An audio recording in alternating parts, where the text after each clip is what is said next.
मेरा दोस्त पास आप सबके साथ साझा करने के लिए एक बिल्कुल नई कहानी है जो आपको शक्ति, विश्वासघात और भाग्य के सफर पर ले जाएगी। यह कहानी है विक्रम की, जो अतुल्य नगर का एक युवा योद्धा है जिसे हमेशा कमजोर और अयोग्य समझा गया है। लेकिन क्या हो अगर आप उसके बारे में जो कुछ भी जानते हैं वह सब गलत हो? क्या हो अगर उसकी सबसे बड़ी लड़ाई अभी शुरू भी न हुई हो? मेरे साथ विक्रम की दुनिया में कदम रखिए, जहां हर लड़ाई उसके हौसले की परीक्षा है, हर फैसला उसके भविष्य को आकार देता है और हर मोड़ उसे उसकी असली नियति के करीब लाता है। मोचन, दिल के दर्द और इन सबसे ऊपर उठने की अटूट इच्छा शक्ति की कहानी के लिए तैयार हो जाइए। यह विक्रम का सफर है और यकीन मानिए आप इसे मिस नहीं करना चाहेंगे। दूसरे लोग भी चौंक गए थे। विक्रम के शरीर की ताक उनकी सोच से परे थी। विक्रम का शरीर अविश्वसनीय रूप से मजबूत है। जब मैंने कल उससे लड़ाई की थी तो मेरे सभी हमले पूरी तरह से बेसर हो गए थे। जीशान ने गंभीर होकर कहा, सिर्फ वही लोग सच में जानते थे जिन्होंने विक्रम से लड़ाई की थी कि उसका शरीर कितना ताकतवर था। विक्रम उठा। उसका चेहरा थोड़ा पीला और बाल बिखरे हुए थे। हालांकि उसकी चोटें गंभीर थी, पर वे उस पर ज्यादा असर नहीं कर रही थी। उसने थोड़ा ऊपर देखा, दिव्यांशु को घूरा और मुस्कुराया। तुम अभी भी थोड़े कमजोर हो। किस चीज में कमजोर? दिव्यांशु ने हैरान होकर पूछा। उसे समझ नहीं आ रहा था कि विक्रम किस बारे में बात कर रहा था। दिव्यांशु ने परवाह नहीं की और फिर से बोला, विक्रम, मुझे अपनी तलवारबाजी दिखाओ। मुझे देखने दो कि यह कितनी ताकतवर है। ठीक है, मैं तुम्हें इसकी ताकत दिखाऊंगा। विक्रम जोर से दहाड़ा। ड्रैगन गॉड की ताकत एक बार फिर उमड़ी, जो फियरी ब्लेड में उतर आई, जिससे एक अविश्वसनीय रूप से जबरदस्त और हवा में फैलने वाली शक्ति निकली। जैसे जैसे यह शक्तिशाली तलवार की शक्ति फैली, उसी पल विक्रम की ताकत आसमान छूने लगी। उसके बाल ऐसे हिलने लगे जैसे हवा ना हो और जमीन पर छोटे छोटे पत्थर ऊपर उठने लगे। विक्रम की भयानक ताकत को महसूस करते ही छात्रों के चेहरे डर से पीले पड़ गए। यह एक और जबरदस्त मार्शल आर्ट है, और वह भी तलवार का वार। विक्रम को इतनी सारी मार्शल आर्ट्स कहां से मिली? मुझे यकीन नहीं हो रहा। छात्र हैरानी में चिल्ला रहे थे। जीशान का चेहरा डर से पीला पड़ गया था। सूरज और मोहन के चेहरे भी सदमे से भरे थे। जैसे ही उसकी भुजा घूमी, फियरी ब्लेड पर एक सुनहरी रोशनी दिखाई दी। हवा में तैरते हुए पत्थर एक झटके में चकनाचूर हो गए। इतनी जबरदस्त तलवार की ताकत दिव्यांशु ने थोड़ा माथे पर बल डाला। वह विक्रम की तलवार की ताकत को कम नहीं आंक रहा था। Illusionary ronation sword technique, illusionary ronation of heaven and earth. Vikram ने फियरी ब्लेड को पूरे नियंत्रण के साथ चलाया। हर बार दिव्य रूप से प्रेरित था। तलवार की रोशनी की हरकतें ज्यादा डरावनी होती जा रही थी।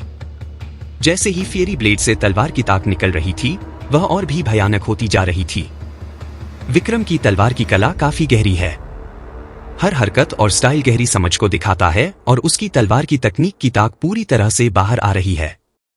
जैसे यह तलवार की तकनीक खास तौर पर उसके लिए ही बनी हो। शशांक ने माथे पर बल डालते हुए विक्रम की बहुत तारीफ की।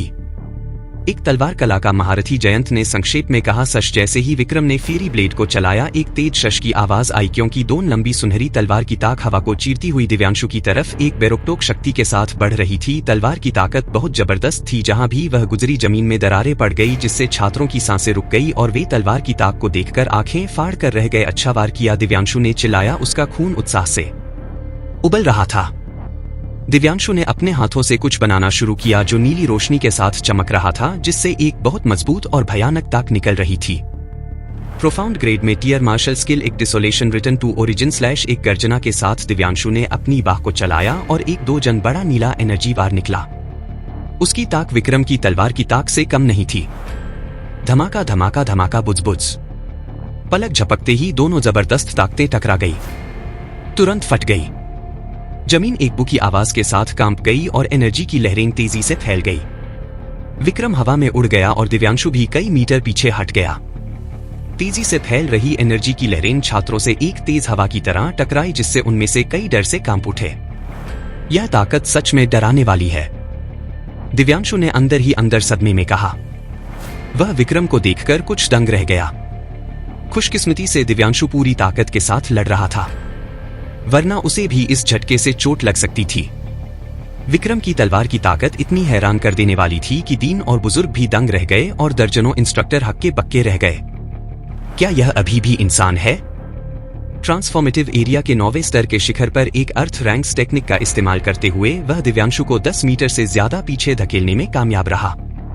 अगर विक्रम ने शुरुआत से ही अपनी तलवार की तकनीक का इस्तेमाल किया होता तो मुझे डर है कि वह मुझे एक ही बार में हरा देता। जीशान ने दंग होकर कहा। उसका शरीर कांपने लगा। पूरा मैदान एक भूरी धुंध से भर गया था। हवा में धूल छाई हुई थी। फिर से आओ, विक्रम चिल्लाया। उसकी लड़ने की हिम्मत बढ़ रही थी। टिंग फेरी ब्लेड जमीन में गड़ी हुई थी क्योंकि विक्रम ने अपने हाथ एक साथ मिला लिए थे। उसके पैरों के नीचे की जमीन पर तुरंत एक सुनहरा अखाड़ा दिख रहा था और रहस्यमय सुनहरे रंस धीरे धीरे ऊपर उठने लगे, जिसके बाद एक रोशनी की किरण आसमान की ओर निकली। यह किस तरह की तलवार की तकनीक है? तलवार की ताकत और भी भयानक होती जा रही है, दिव्यांशु ने कहा। वह दोनों उत्सुक और गंभीर था। शक्ति और ताक दोनों बढ़ गई हैं। तलवार की ताकत और भी ज्यादा भयानक हो रही है। विक्रम के पास कितनी जबरदस्त मार्शल आर्ट छिपी हुई है। सूरज ने डर में चिल्लाया। उसका चेहरा अविश्वास से भरा था। छात्रों की डरी हुई नजरें आसमान की तरफ जाती रोशनी की किरण पर टिकी थी और तलवार की ताक की बढ़ती हुई ताक ने उनकी सांस रोक दी थी। यह तो बस एक के बाद एक सरप्राइज है। विक्रम के सभी छिपे हुए कार्ड पिछले वाले से ज्यादा भयानक हैं। शशांक अपनी हैरानी को जोर से कहने से नहीं रोक पाया। विक्रम आओ, दिव्यांशु ने उत्साह से चिल्लाया। वह अब और इंतजार नहीं कर सकता था। विक्रम ने सिर उठाया। उसकी एक जोड़ी भयानक आंखें दिव्यांशु पर पड़ी। यह एक भयानक और डरावनी नजर थी, लेकिन इसमें कोई मारने का इरादा नहीं था। Illusionary renations word technique illusory destruction of the ninth heaven. Vikram ने अपनी उंगलियों से एक तलवार बनाई और उसे अपनी छाती के सामने रखा। एक सुनहरी रोशनी आसमान में घूमती हुई तुरंत एक विशाल एनर्जी की तलवार में बदल गई, जिसमें एक बेहद भयानक ताक थी। सशबुजिंग अपनी उंगलियों के एक झटके से एनर्जी की तलवार विनाश की ताक के साथ आगे बढ़ी, जिससे एक तेज ध्वनि का बम बन गया। उसके रास्ते ने जमीन को थोड़ा हिला दिया। इस शानदार नजारे पर सभी छात्र सदमे में सांस लेने लगे। उनकी नजरें तलवार की रोशनी के साथ चल रही थी।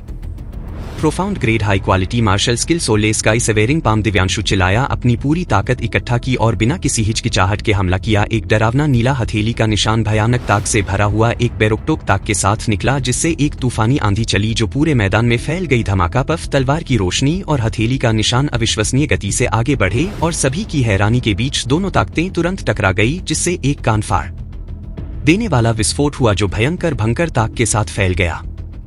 विक्रम के मुंह से खून निकला और वह पीछे हवा में उड़ गया। ऐसी भयानक ताकत का सामना करते हुए विक्रम को गंभीर चोटें आई। मैदान की जमीन साफ साफ टूट गई और एक हैरान कर देने वाली रफ्तार से बिखर गई, जिससे कई फीट गहरा एक बड़ा गड्ढा बन गया, जिसकी विनाशकारी ताक बेहद हैरान कर देने वाली थी। दिव्यांशु भी कई मीटर हवा में उड़ गया और मुश्किल से खुद को रोक पाया, इससे पहले कि वह करा उठा और उसके मुंह के कोने से खून बहने लगा। वह साफ तौर पर इस झटके से घायल हो गया था। यह तलवार की तकनीक बहुत ज्यादा मजबूत है। यह उतनी ही डरावनी है जितनी वह सुनहरी रोशनी जो उसने पहले इस्तेमाल की थी। दिव्यांशु ने डर में कहा। लड़ाई देख रहे छात्र चुप हो गए, जिसमें सूरज और उसका ग्रुप भी शामिल था, जो पूरी तरह से हक्के बक्के रह गए थे। प्रतियोगिता में भाग लेने वाले दूसरे छात्रों ने चुपचाप खुशी मनाई कि उन्हें विक्रम को प्रतिद्वंदी के रूप में नहीं मिला, क्योंकि वे दावा नहीं कर सकते थे कि वे उस भयानक तलवार की रोशनी का सामना कर सकते हैं। अगर दिव्यांशु की असाधारण क्षमताएं नहीं होती तो वह भी इसे सहन नहीं कर पाता। पूरे मैदान में सिर्फ फैल रही एनर्जी की लहरों और जमीन के कांपने की आवाज ही गूंज रही थी। साम्राज्य के नंबर 1 प्रतिभाशाली को घायल करना, यह किस तरह की जबरदस्त ताकत होगी। दुर्भाग्य सा, विक्रम अपनी पूरी ताकत के साथ भी दिव्यांशु को हरा नहीं पाया। उसने बस उसे कुछ चोटें ही पहुंचाई। विक्रम, तुम सच में कुछ खास हो। मैंने तुम्हारी जबरदस्त तलवार की तकनीक के बारे में बहुत कुछ सुना था, लेकिन मैंने कभी नहीं सोचा था कि तुम मुझे घायल कर पाओगे, दिव्यांशु ने कहा। वह हैरान था और दोनों ही डरा हुआ और उत्साहित था। गंभीर रूप से घायल विक्रम फेरी ब्लेड के सहारे लड़खड़ाते हुए उठा। उसका रंग कागज की तरह पीला था। वह हाफ रहा था। उसके घाव गंभीर थे। विक्रम भाई की चोटें बहुत गंभीर हैं।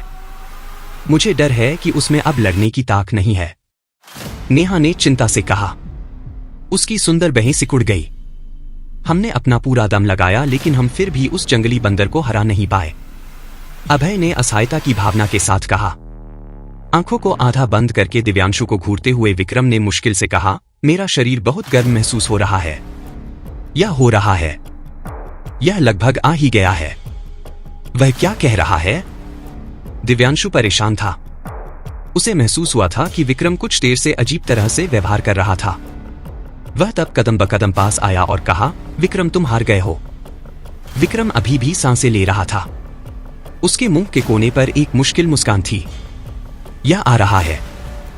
उसी पल विक्रम की ताकत अचानक बदल गई और एक अविश्वसनीय रूप से भयानक सार बाहर निकला जिसने उसे सुनहरी रोशनी में घेर लिया। अपनी गंभीर चोटों के बावजूद विक्रम ने जबरदस्त ताकत के साथ हमला किया। नजदीक आ रहा दिव्यांशु तुरंत चौंक गया। उसे ठंडे पसीने आने लगे। विक्रम को क्या हो रहा है? दिव्यांशु ने अपनी आंखों को डरावने अंदाज में विक्रम पर टिका दिया। वह अपनी जगह पर जम गया। हर कोई हैरान था। इतनी गंभीर चोटों के साथ वह इतनी भयानक ताकत कैसे निकाल सकता था? शक और हैरानी भरी नजरें विक्रम की तरफ मुड़ गई। यह उसकी वंशावली है। विक्रम भाई की वंशावली जाग गई है, नेहा ने अंदर ही अंदर कहा। उसके चेहरे पर एक खुशी भरी मुस्कान आ गई। विक्रम भाई को क्या हो रहा है? अभय और मीना हैरान थे और पूरी तरह से हके बक्के रह गए थे। विक्रम की ताकत तेजी से आसमान छूने लगी। उसकी ताकत और भी ज्यादा भयानक होती जा रही थी। यह विक्रम एक बड़ा बदलाव करने वाला है। शशांक ने बहुत देर तक देखने के बाद अचानक अपना भाव बदल दिया और डर के मारे चिल्लाया, हाँ ठीक है, और यह एक बड़ा बदलाव है जो साधना की सीमा तक पहुंचने से आता है। जयंत भी चिल्लाया। वह बहुत ज्यादा सदमे में था। एक बड़ा बदलाव। इस समय एकेडमी के छात्र हैरानी से डर गए थे। यह कैसे मुमकिन है? इतनी गंभीर चोटों के साथ वह एक बड़ा बदलाव कैसे कर सकता है? सूरज वहां दंग रह गया। विक्रम के चारों तरफ की ताकत बहुत अजीब है। मुझे पता भी नहीं कि यह किस तरह की ताकत है। शशांक ने माथे पर बल डाला। वह विक्रम के अंदर एक बढ़ते हुए रहस्यमय सार को महसूस कर रहा था जिससे वह उलझन में था। गर्जना उसके अंदर ताकत के बढ़ते ही विक्रम ने अचानक आसमान की तरफ एक गर्जना की। भयानक ताकत तुरंत फैल गई और एक शानदार सुनहरी रोशनी ऊपर की ओर निकली। विक्रम की गर्जना में एक ड्रैगन की गर्जना का संकेत था जो डराने वाली ताकत और एक जबरदस्त मौजूदगी से भरा हुआ था, और इसमें एक शाही ताक भी थी। उसकी चोटें जादुई रूप से तेजी से ठीक होने लगी और यहाँ तक कि जो सचमुच की ऊर्जा उसने खर्च की थी वह भी तेजी से वापस आ गई। यह उसकी वंशावली के जागने से मिला जादुई असर था। विक्रम की ताकत एक तेज रफ्तार से ऊपर चढ़ती रही और पलक झपकते ही उसने युवांडन क्षेत्र के पहले स्तर में कदम रखा। हाँ ठीक है, युंडन क्षेत्र का पहला स्तर। विक्रम ने एक बड़ा बदलाव किया था। जिस जगह विक्रम खड़ा था वहां मैदान धंस गया था और 7-8 जन का गड्ढा बन गया था, जिसकी ताक अविश्वसनीय रूप से भयंकर थी। मजबूत और बेजोड़ ताक हर तरफ फैल गई। दिव्यांशु ने अपने चेहरे को बचाने के लिए हाथ ऊपर कर रखे थे और उसके पैर लगातार पीछे खिसक रहे थे। साफ तौर पर वह संघर्ष कर रहा था। क्या यह आदमी कोई राक्षस है? युवांडन क्षेत्र के पहले स्तर में आने पर इतना हंगामा। दिव्यांशु ने डर से कहा, अगर ट्रांसफॉर्मेटिव क्षेत्र के 9वें स्तर के शिखर पर विक्रम इतना भयानक था तो युवांडन क्षेत्र के पहले स्तर में उसका प्रवेश और भी डरावना नहीं होगा। दिव्यांशु को इस बात की चिंता नहीं थी, बल्कि उसे इस बात की चिंता थी कि वह जबरदस्त ताक से दब रहा था। अगर वह इसी तरह मैदान से गिर गया तो क्या यह एक अन्यायपूर्ण हार नहीं होगी? भयानक ताक तेजी से बढ़ी जिससे छात्र और इंस्ट्रक्टर घबरा गए। जब विक्रम की ताकत अपने चरम पर पहुंची तो अचानक वह बढ़नी बंद हो गई और ताक धीरे धीरे दूर हो गई। ... इस पल सुनहरी रोशनी में ढका हुआ विक्रम धीरे धीरे उस रोशनी के कम होने पर बाहर आया और उसकी आकृति सबके सामने दिखाई दी। सबकी आंखें तुरंत उस पर पड़ गई जो हैरानी से भरी थी। विक्रम के माथे के बीच में एक सुनहरा निशान दिखाई दिया जो एक पल के लिए चमका और फिर धीरे धीरे गायब हो गया। वह मार्शल स्पिरिट सील थी। क्या तुमने वह देखा? वह किस तरह की मार्शल स्पिरिट सील थी? अभी मुझे नहीं पता, मैंने ऐसी मोहर पहले कभी नहीं देखी। क्या वह भेड़ या मोहर थी? ऐसा नहीं लगता। वह एक अग्नि मार्शल स्पिरिट की तरह ज्यादा लग रही थी। सभी छात्र हैरान होकर चिल्लाए। उन सभी ने वह मोहर देखी थी जो विक्रम के माथे पर दिखाई दी थी। फिर भी कोई नहीं जानता था कि वह किस तरह की मार्शल स्पिरिट सील थी। यहां तक कि शशांक और जयंत भी उसकी पहचान नहीं कर पाए थे। लेकिन वे मार्शल स्पिरिट के ग्रेड की पहचान कर सकते थे। 8वें ग्रेड का मार्शल सोल, यह कैसे मुमकिन है? जयंत ने एक कांपती हुई आवाज में कहा। वह डर से भर गया था। क्या विक्रम दूसरे ग्रेड का मार्शल सोल नहीं था? या 8वें ग्रेड का कैसे हो गया? नहीं। शशांक ने सदमे में सिर हिलाया और कहा, यह 8वें ग्रेड का नहीं है। यह लगता है यह 9वें ग्रेड का मार्शल सोल है। लेकिन यह नहीं लगता। 9वें ग्रेड का यह नामुमकिन है। सभी छात्र और इंस्ट्रक्टर डर के मारे बेहोश हो गए थे। पूरे साम्राज्य में 8वें ग्रेड के मार्शल सोल वाले प्रतिभाशाली को ढूंढना नामुमकिन था। 9वें ग्रेड का तो सवाल ही नहीं उठता। यहां तक कि साम्राज्य के शीर्ष प्रतिभाशाली दिव्यांशु भी 8वें ग्रेड के करीब ही पहुंचते थे। शशांक और दूसरे लोगों को इतनी शक्तिशाली मार्शल स्पिरिट कभी नहीं मिली थी, इसलिए वे इसके ग्रेड की पुष्टि नहीं कर सकते थे। न ही उन्हें पता था कि यह किस तरह की मार्शल स्पिरिट सील थी। शायद भीड़ में सिर्फ नेहा को ही पता था कि वह मोहर क्या थी और मार्शल सोल का क्या ग्रेड था। विक्रम भाई की वंशावली बेहद शुद्ध है। यह 10वें ग्रेड की या उससे भी ज्यादा हो सकती है। ड्रैगन सील मार्शल स्पिरिट भी बहुत शक्तिशाली है। नेहा ने अंदर ही अंदर सोचा। उसके सुंदर चेहरे पर खुशी का निशान था। मैदान में विक्रम ने अपनी ताकत और उपस्थिति को पूरी तरह से वापस ले लिया था और शांति बहाल हो गई थी। विक्रम की चोटें ठीक हो गई थी। उसकी ची सच्ची ऊर्जा से भरी हुई थी। अब वह अपने बेहतरीन रूप में था। अपने हाथों को देखकर विक्रम की आंखें सदमे और अविश्वास से भरी थी। उसने बड़बड़ाया, तो यह गर्मी वंशावली से है और यह ड्रैगन वंश से है। इसका ग्रेड बेहद ऊंचा है। वंशावली की ताकत एविल ड्रैगन की ताकत के जैसी थी, लेकिन एविल ड्रैगन गॉड की वंशावली से ज्यादा मजबूत थी। इसलिए विक्रम को यकीन था कि यह एक ड्रैगन वंश की वंशावली थी। प्राचीन गोल्डन ड्रैगन सील या मार्शल स्पिरिट सील, यह एक ऐसी मोहर लगती है जो सिर्फ ड्रैगन वंश के पूर्वजों के पास होती है। यह मुझ पर कैसे हो सकती है? विक्रम ने दिल में उलझन के साथ सोचा। जो मार्शल स्पिरिट सील पहले विक्रम पर दिखाई दी थी, वह प्राचीन गोल्डन ड्रैगन सील थी। प्राचीन गोल्डन ड्रैगन सील से मार्शल स्पिरिट के उपयोग के बारे में विक्रम अस्थायी रूप से अनजान था, क्योंकि यहां तक कि एविल ड्रैगन गॉड भी नहीं जानता था। दुनिया में अनगिनत मार्शल स्पिरिट है और युवांडन क्षेत्र में कदम रखकर ही कोई वास्तव में एक मार्शल स्पिरिट के फंक्शन को बाहर ला सकता है। सरल शब्दों में कहें तो उदाहरण के लिए एक अग्नि मार्शल स्पिरिट उपयोगकर्ता में सभी प्रकार की अग्नि गुणों वाली कल्टीवेशन तकनीकों और तलवार तकनीकों के लिए ज्यादा समझ होगी। वे तेज गति से अग्नि गुणों वाले कौशल को विकसित कर सकते हैं और यहां तक कि अग्नि गुणों वाली लपटों से समाधि ट्रू फायर को भी परिष्कृत कर सकते हैं। तलवार मार्शल स्पिरिट सील वाले अभ्यासी तलवार तकनीकों के सार को समझने में बहुत फायदेमंद पाते हैं, जिससे तलवार की कला पर एक मजबूत पकड़ मिलती है।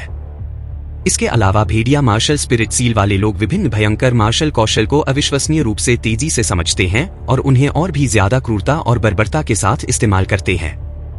जितना मजबूत मार्शल सोल होगा, संबंधित कौशल उतने ही मजबूत होंगे और साधना उतनी ही तेज होगी। विक्रम वह भी किस तरह की मार्शल स्पिरिट सील थी?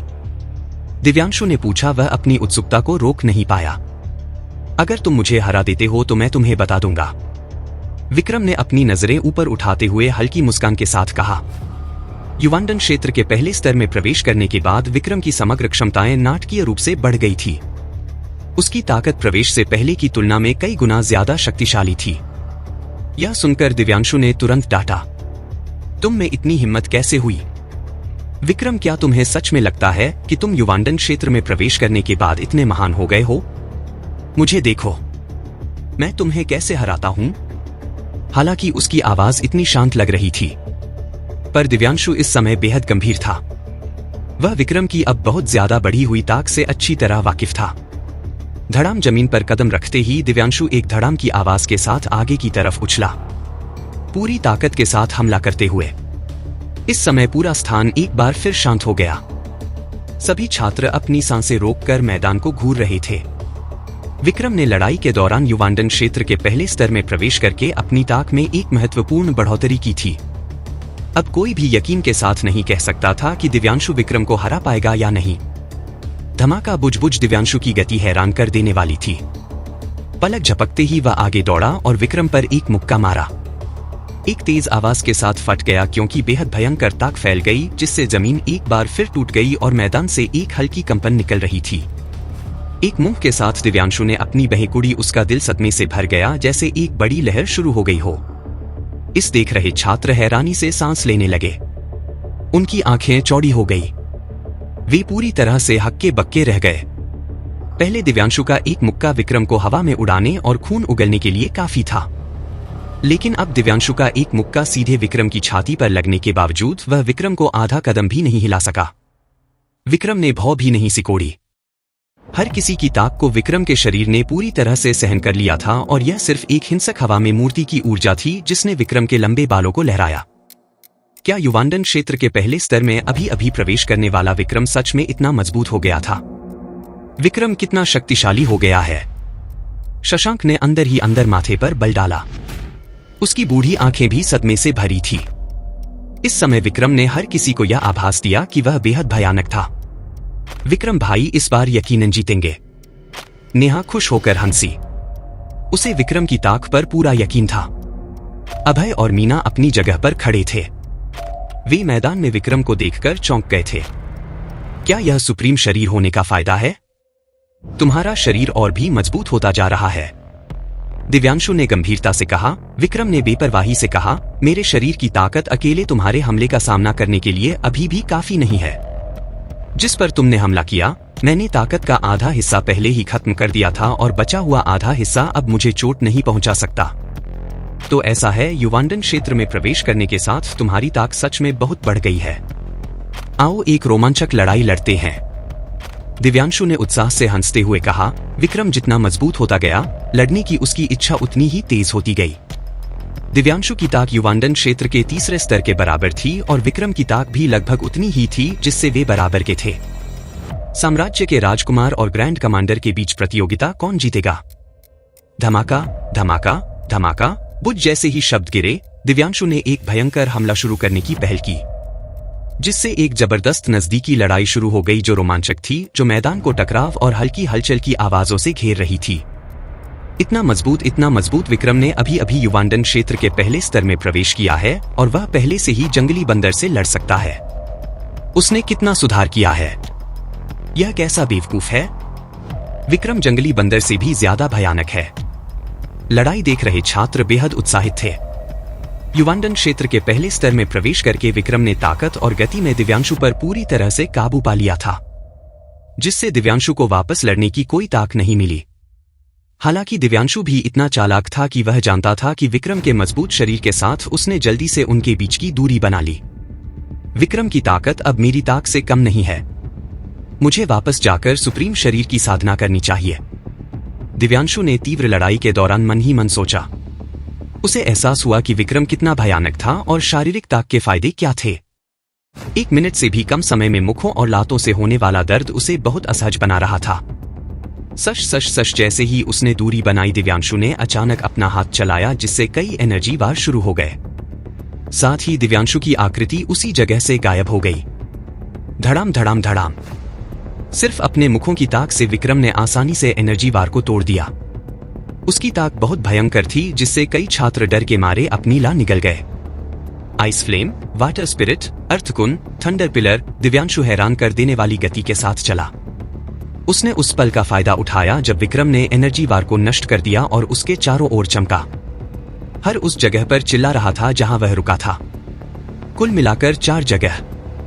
हर जगह एक तरह की एट्रीब्यूट एनर्जी को दिखाती थी। नष्ट धमाका।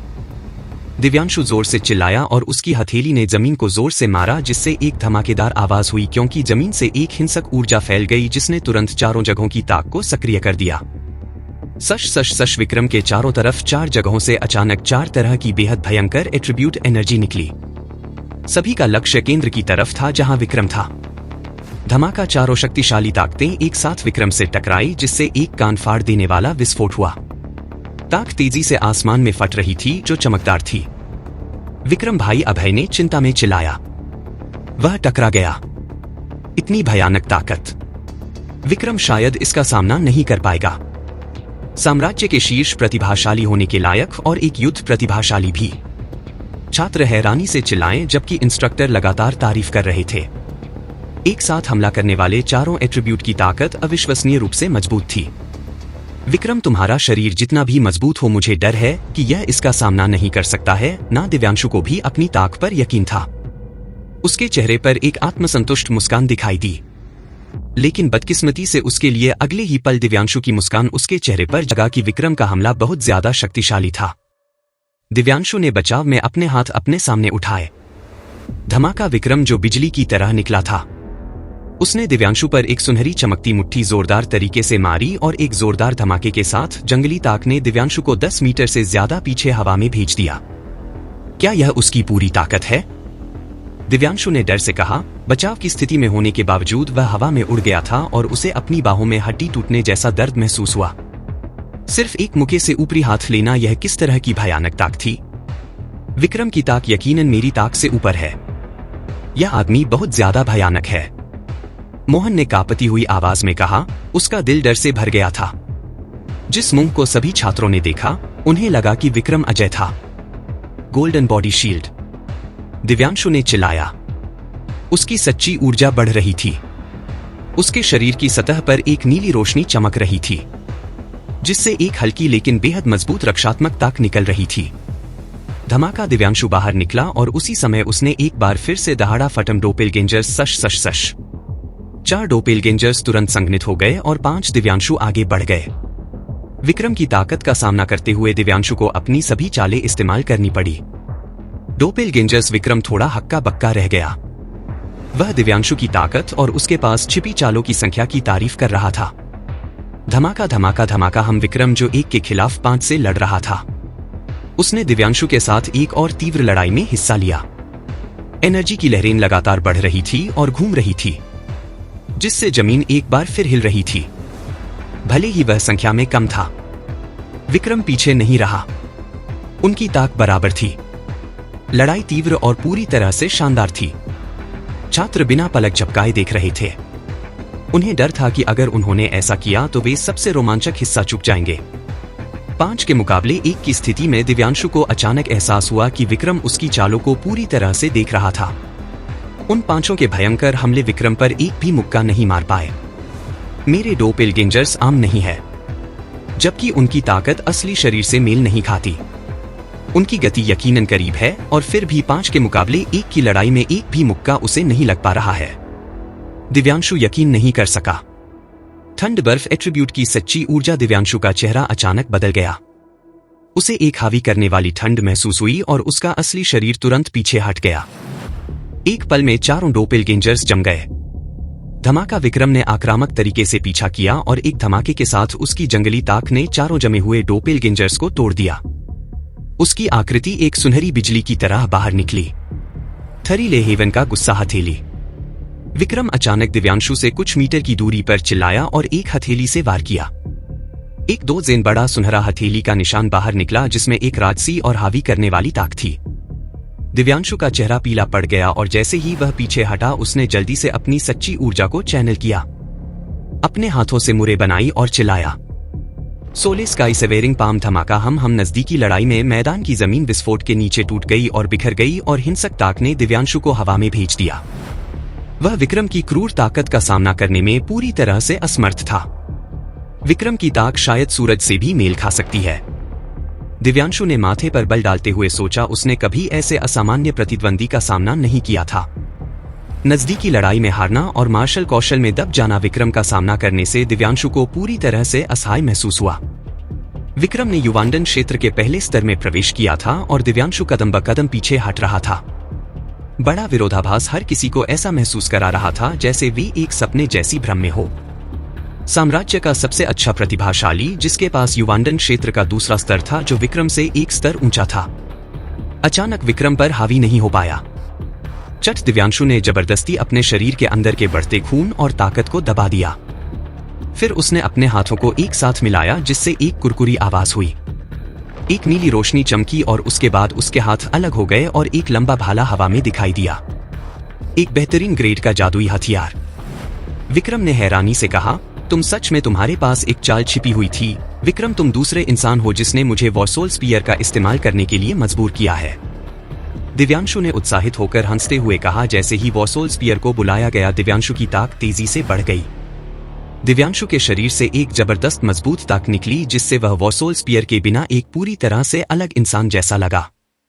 इससे पता चला कि भाला तकनीकों पर दिव्यांशु की पकड़ बेहद ऊंची थी। पहला सूरज लगता है, विक्रम ने हल्की मुस्कान के साथ कहा। नहीं, पहला क्राउन प्रिंस था। दिव्यांशु हंसा। युवा राजकुमार अपनी असली ताक को हमेशा छिपा रहा है। शशांक काफी हैरान था। भाले की आत्मा युवा राजकुमार की भाले की तकनीक पूर्णता के क्षेत्र में पहुंच गई है। जयंत बेहद हैरान था। अकादमी में किसी को भी, जिसमें डीन और बुजुर्ग भी शामिल थे, नहीं पता था कि दिव्यांशु एक भले का इस्तेमाल करता था और किसी ने भी कभी दिव्यांशु का वॉर सोल्सियर नहीं देखा था। वॉसल स्पीयर दिव्यांशु का गुप्त हथियार था। डिंग। जैसे ही दिव्यांशु ने वॉसल स्पीयर को चलाया, जब वह जमीन से टकराया तो एक डिंग की आवाज गूंजी जिसने तुरंत मैदान की सतह के साथ एक जबरदस्त शक्तिशाली ताक को बाहर भेजा जो प्रभावशाली और राजसी था। भाले की आत्मा विक्रम ने अपनी भौं को थोड़ा सिकोड़ा। दिव्यांशु की भाले की आत्मा बेहद मजबूत थी जो दमनकारी ताक से भरी हुई थी। विक्रम ने हवा में एक पकड़ बनाई जिससे फेरी ब्लेड जो थोड़ी दूर जमीन में गड़ी हुई थी उसके पास उड़कर आ गई। इसमें कोई शक नहीं कि लड़ाई अपने सबसे अहम मोड़ पर पहुंच गई थी और डरे हुए सभी छात्रों ने अपनी सांसें रोक ली थी। दिव्यांशु ने जमीन पर कदम रखा और वो सोल स्पीयर को ऊपर उठाकर हवा में ऊंचा कूद गया। उसकी उपस्थिति हावी करने वाली थी और उसकी ताकत आसमान छू रही थी जैसे एक स्वर्गीय भगवान उतर रहा हो। जैसे ही दिव्यांशु ने हवा में अपने भले के साथ नृत्य किया, नीली रोशनी फट गई। उसकी ताकत एक बार फिर बढ़ गई और भाले की ताकत की भयानक ऊर्जा हड्डी को ठंडी करने वाली थी। अर्थ ग्रेड मार्शल स्किल, सूरज ने सदमे में चिल्लाया। यहां तक कि इस जंगली बंदर के पास भी एक अर्थ ग्रेड मार्शल स्किल है। हे भगवान, उसने अपनी क्षमताओं को इतनी गहराई से छिपा रखा है। एक बेहतरीन ग्रेड का जादुई हथियार एक अर्थ ग्रेड मार्शल स्किल के साथ। यह कितना भयानक है। सभी छात्र खड़े हो गए जैसे वे दिव्यांशु को पहली बार देख रहे हो। उन्होंने उससे पहले कभी ऐसी भयानक युद्ध शक्ति नहीं देखी थी। अमर वॉर सोल स्पीयर, सितारों को तोड़ो। दिव्यांशु ने दहाड़ा और ऊंचाई से उसने अपना भला विक्रम की तरफ नीचे की ओर धकेल दिया। सच हम एक 2 जन बड़ा नीला भाला हवा में नीचे की ओर गोता लगाया। एक तेज ध्वनि के साथ जहां भी वह गुजरा वहां थोड़ी सी जगह कांप गई। उसकी ताक बेहद भयंकर थी। डिंग फेरी ब्लेड जमीन में गड़ी हुई थी क्योंकि विक्रम ने अपने हाथों से मोहरे बनाई जिससे एक सुनहरा अखाड़ा अस्तित्व में आ गया। जटिल और रहस्यमय रोंस फैल गए और शानदार सुनहरी रोशनी आसमान की तरफ निकली, जबकि एक जबरदस्त तलवार की ताकत ने आत्माओं को कांपा दिया। एक ऐसी ताकत के साथ जो आसमान में रोती हुई और नीचे की दुनिया में विलाप करती हुई लग रही थी। इल्यूजरी तलवार तकनीक, illusory destruction of the ninth heaven. Vikram जोर से चिल्लाया क्योंकि सुनहरी ऊर्जा एक सुनहरी एनर्जी की तलवार में जम गई जिसकी हावी करने वाली तलवार की ताक तेजी से बढ़ रही थी। सुनहरी और नीली रोशनी ने मैदान को घेर लिया जो आंखें चौंधियाने वाला था। सश फेरी ब्लेड के एक वार के साथ एनर्जी की तलवार एक सुनहरी उल्कापिंड की तरह आसमान में उड़ गई जो खाली जगह को काटती हुई उसकी विनाशकारी ताक दिव्यांशु की ताक से भी ज्यादा तीव्र थी। इस समय सभी छात्रों के दिल लगभग उनकी छाती से बाहर निकल रहे थे और इंस्ट्रक्टर के चेहरे डर से भरे थे। गर्जना पफ पफ, पलक झपकते ही भाले की ताकत और एनर्जी की तलवार जोर से टकराई जिससे कान फाड़ देने वाले विस्फोटों के साथ फट गया, जिससे विनाशकारी एनर्जी की लहरें निकली जो एक बेरोकटोक ताकत के साथ फैल गई। विक्रम और दिव्यांशु दोनों ने लगभग एक ही समय पर खून उगल दिया और तुरंत एनर्जी की लहरों से घिर गए। हम फैल रही एनर्जी की लहरों ने मैदान को गूंजा दिया और कांपा दिया। कई दरारें मैदान के किनारों तक फैल गई जिससे कई छात्र घबराकर पीछे हटे। अर्थ रैंक मार्शल स्किल के टकराव में विक्रम और दिव्यांशु दोनों घायल हो गए थे, लेकिन यह पता नहीं था कि कौन विजय होगा। पूरा मैदान धूल के बादल में ढका हुआ था, जिससे दोनों लड़ाकों की आकृतियों को देखना नामुमकिन हो गया था। न ही उनकी उपस्थिति को महसूस किया जा सकता था क्योंकि उनकी ताक पूरी तरह से एनर्जी की लहरों से ढकी हुई थी। हर किसी की नजर मैदान पर टिकी हुई थी। सभी यह जानने के लिए उत्सुक थे कि कौन जीता था। इतनी ताक के साथ जंगली बंदर को यकीनन जीतना चाहिए। विक्रम भी भयानक है। यह आपसी विनाश का मामला हो सकता है। आखिर कौन जीता, यह ना जानना मुझे सच में मार रहा है। छात्र पूरी तरह से बेचैन और उत्सुक थे। वे चाहते थे कि कोई धूल को उड़ा दे ताकि वे साफ साफ देख सके कि कौन जीता और कौन हारा था। कई दर्जन सेकंड के बाद धूल धीरे धीरे कम हुई जिससे देखने वालों को 2 धुंधली आकृतियां दिखाई दी। हालांकि अभी भी यह साफ नहीं था कि कौन कौन था। इससे पहले कि यह साफ होता एक इंसान गिर गया जबकि दूसरा अभी भी खड़ा था। कौन गिरा था? क्या यह दिव्यांशु था या विक्रम? देखने वालों के दिल तेजी से धड़क रहे थे। वे पूरी तरह से बेचैन थे। सभी चाहते थे कि वे मैदान में दौड़कर सच्चाई का पता लगाएं। धूल और धुआं धीरे धीरे दूर हो गया और धुंधली आकृतियां धीरे धीरे साफ हो गई। वह विक्रम जैसा लगता है। नहीं, वह जंगली बंदर का भाला है। वह यकीनन जंगली बंदर होगा। हाँ, वह यकीनन जंगली बंदर ही होगा। वह भाला पहचानने लायक है। आकृति को साफ होते हुए देखकर उसके बगल में एक लंबा भाला था। इसमें कोई शक नहीं कि वह दिव्यांशु था और सभी छात्र उत्साहित थे। लेकिन जब धूल पूरी तरह से बैठ गई तो सब हक्के बक्के रह गए। वॉरेस सोल्सपियर के बगल में दिव्यांशु नहीं बल्कि विक्रम खड़ा था। ... हाँ, वहां खड़ा विक्रम था और जो गिरा था वह दिव्यांशु था। विक्रम को कुछ गंभीर चोटें आई थी। उसका रंग पीला था, लेकिन आखिर में उसने दिव्यांशु को हरा दिया था। यह विक्रम है जो जीता। उसकी तलवार की तकनीक बहुत ज्यादा भयानक थी। सूरज दंग रह गया। विक्रम भाई जीत गए। विक्रम भाई जीत गए। अभय और मोहित ने उत्साहित होकर चिल्लाया। उनके चेहरे लाल हो गए थे। एक पल की भयानक चुप्पी के बाद पूरी जगह तुरंत खुशी से भर गई। साम्राज्य के शीर्ष प्रतिभाशाली को विक्रम ने हरा दिया था। शशांक और जयंत मुश्किल से इस पर यकीन कर पाए। विक्रम, क्या तुम मुझे उठाने में मदद नहीं करोगे? बुरी तरह से घायल दिव्यांशु ने मुश्किल से कहा। विक्रम ने एक थकी हुई मुस्कान दी। वह जाने वाला था, लेकिन जयंत पहले ही पलक झपकते ही दिव्यांशु के पास पहुंच गया। उसे उठा रहा था और उसे एक अमृत पिला रहा था। चोटें हल्की नहीं है। जयंत ने थोड़ा माथे पर बल डाला लेकिन ध्यान दिया कि वे जानलेवा नहीं थी। क्या तुम ठीक हो? विक्रम ने मुस्कुराते हुए पूछा। ठीक? मैं ठीक कैसे हो सकता हूं? दर्द हो रहा है। सच में दर्द हो रहा है। दिव्यांशु बेचैन हो गया। उसका चेहरा अचानक मुड़ गया क्योंकि वह दर्द में चिल्लाया। विक्रम ने एक शर्मनाक मुस्कान दी, चुप रहा और एक अमृत निकालकर निगल लिया। हम यह सब इसलिए है क्योंकि तुमने खुद को बहुत ज्यादा धक्का दिया, जयंत ने चिढ़कर कहा। दिव्यांशु ने अपनी आंखें घुमाई और फिर विक्रम को देखकर कहा, तुम एक बेवकूफ हो। इतनी सारी चीजों से ना हारना। तुम सच में कुछ खास हो। तुमने भी मुझे काफी चोट पहुंचाई है, विक्रम ने हल्की मुस्कान के साथ कहा और उसने सच में यही महसूस किया। दिव्यांशु की ताकत सच में जबरदस्त थी। उसने विक्रम को काफी चोट पहुंचाई थी जो दिव्यांशु की ताकत के बारे में बहुत कुछ बताता था। बस विक्रम ज्यादा मजबूत था। विक्रम जीत गया। जयंत ने घोषणा की और भीड़ और भी ज्यादा हंगामा करने लगी। सभी विक्रम का नाम चिल्ला रहे थे। जैसे ही विक्रम नीचे उतरा, नेहा हल्के कदमों से बाहर भागी। उसके चेहरे पर एक प्यारी सी मुस्कान खिली थी। बधाई हो विक्रम भाई। नेहा की मुस्कान ने यकीनन कई पुरुष छात्रों को मंत्रमुग्ध कर दिया, जिससे उनमें से कई जलन और गुस्से से भर गए। बाद की लड़ाई भी उतनी ही भयंकर थी और आखिर में सूरज, मोहन और जयदेव आगे बढ़े।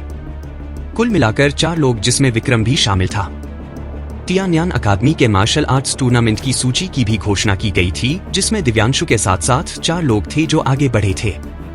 वे 5 तियानयान अकादमी का प्रतिनिधित्व मार्शल आर्ट्स टूर्नामेंट में करेंगे।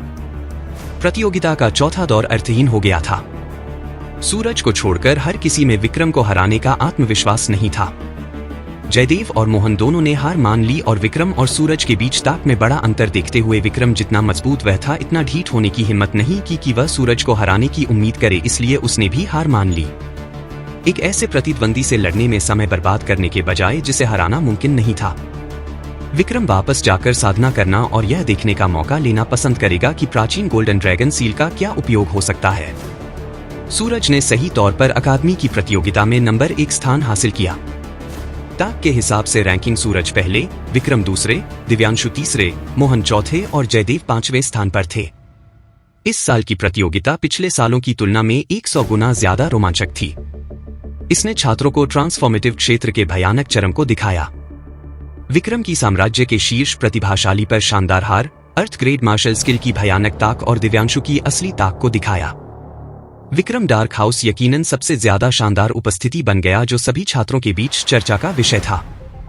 1 महीने बाद साम्राज्य का मार्शल आर्ट्स टूर्नामेंट होगा और मुझे उम्मीद है कि आप सभी इस मौके को बर्बाद किए बिना लगन से अभ्यास करेंगे और डिवाइन वैली में प्रशिक्षण के लिए लक्ष्य बनाएंगे।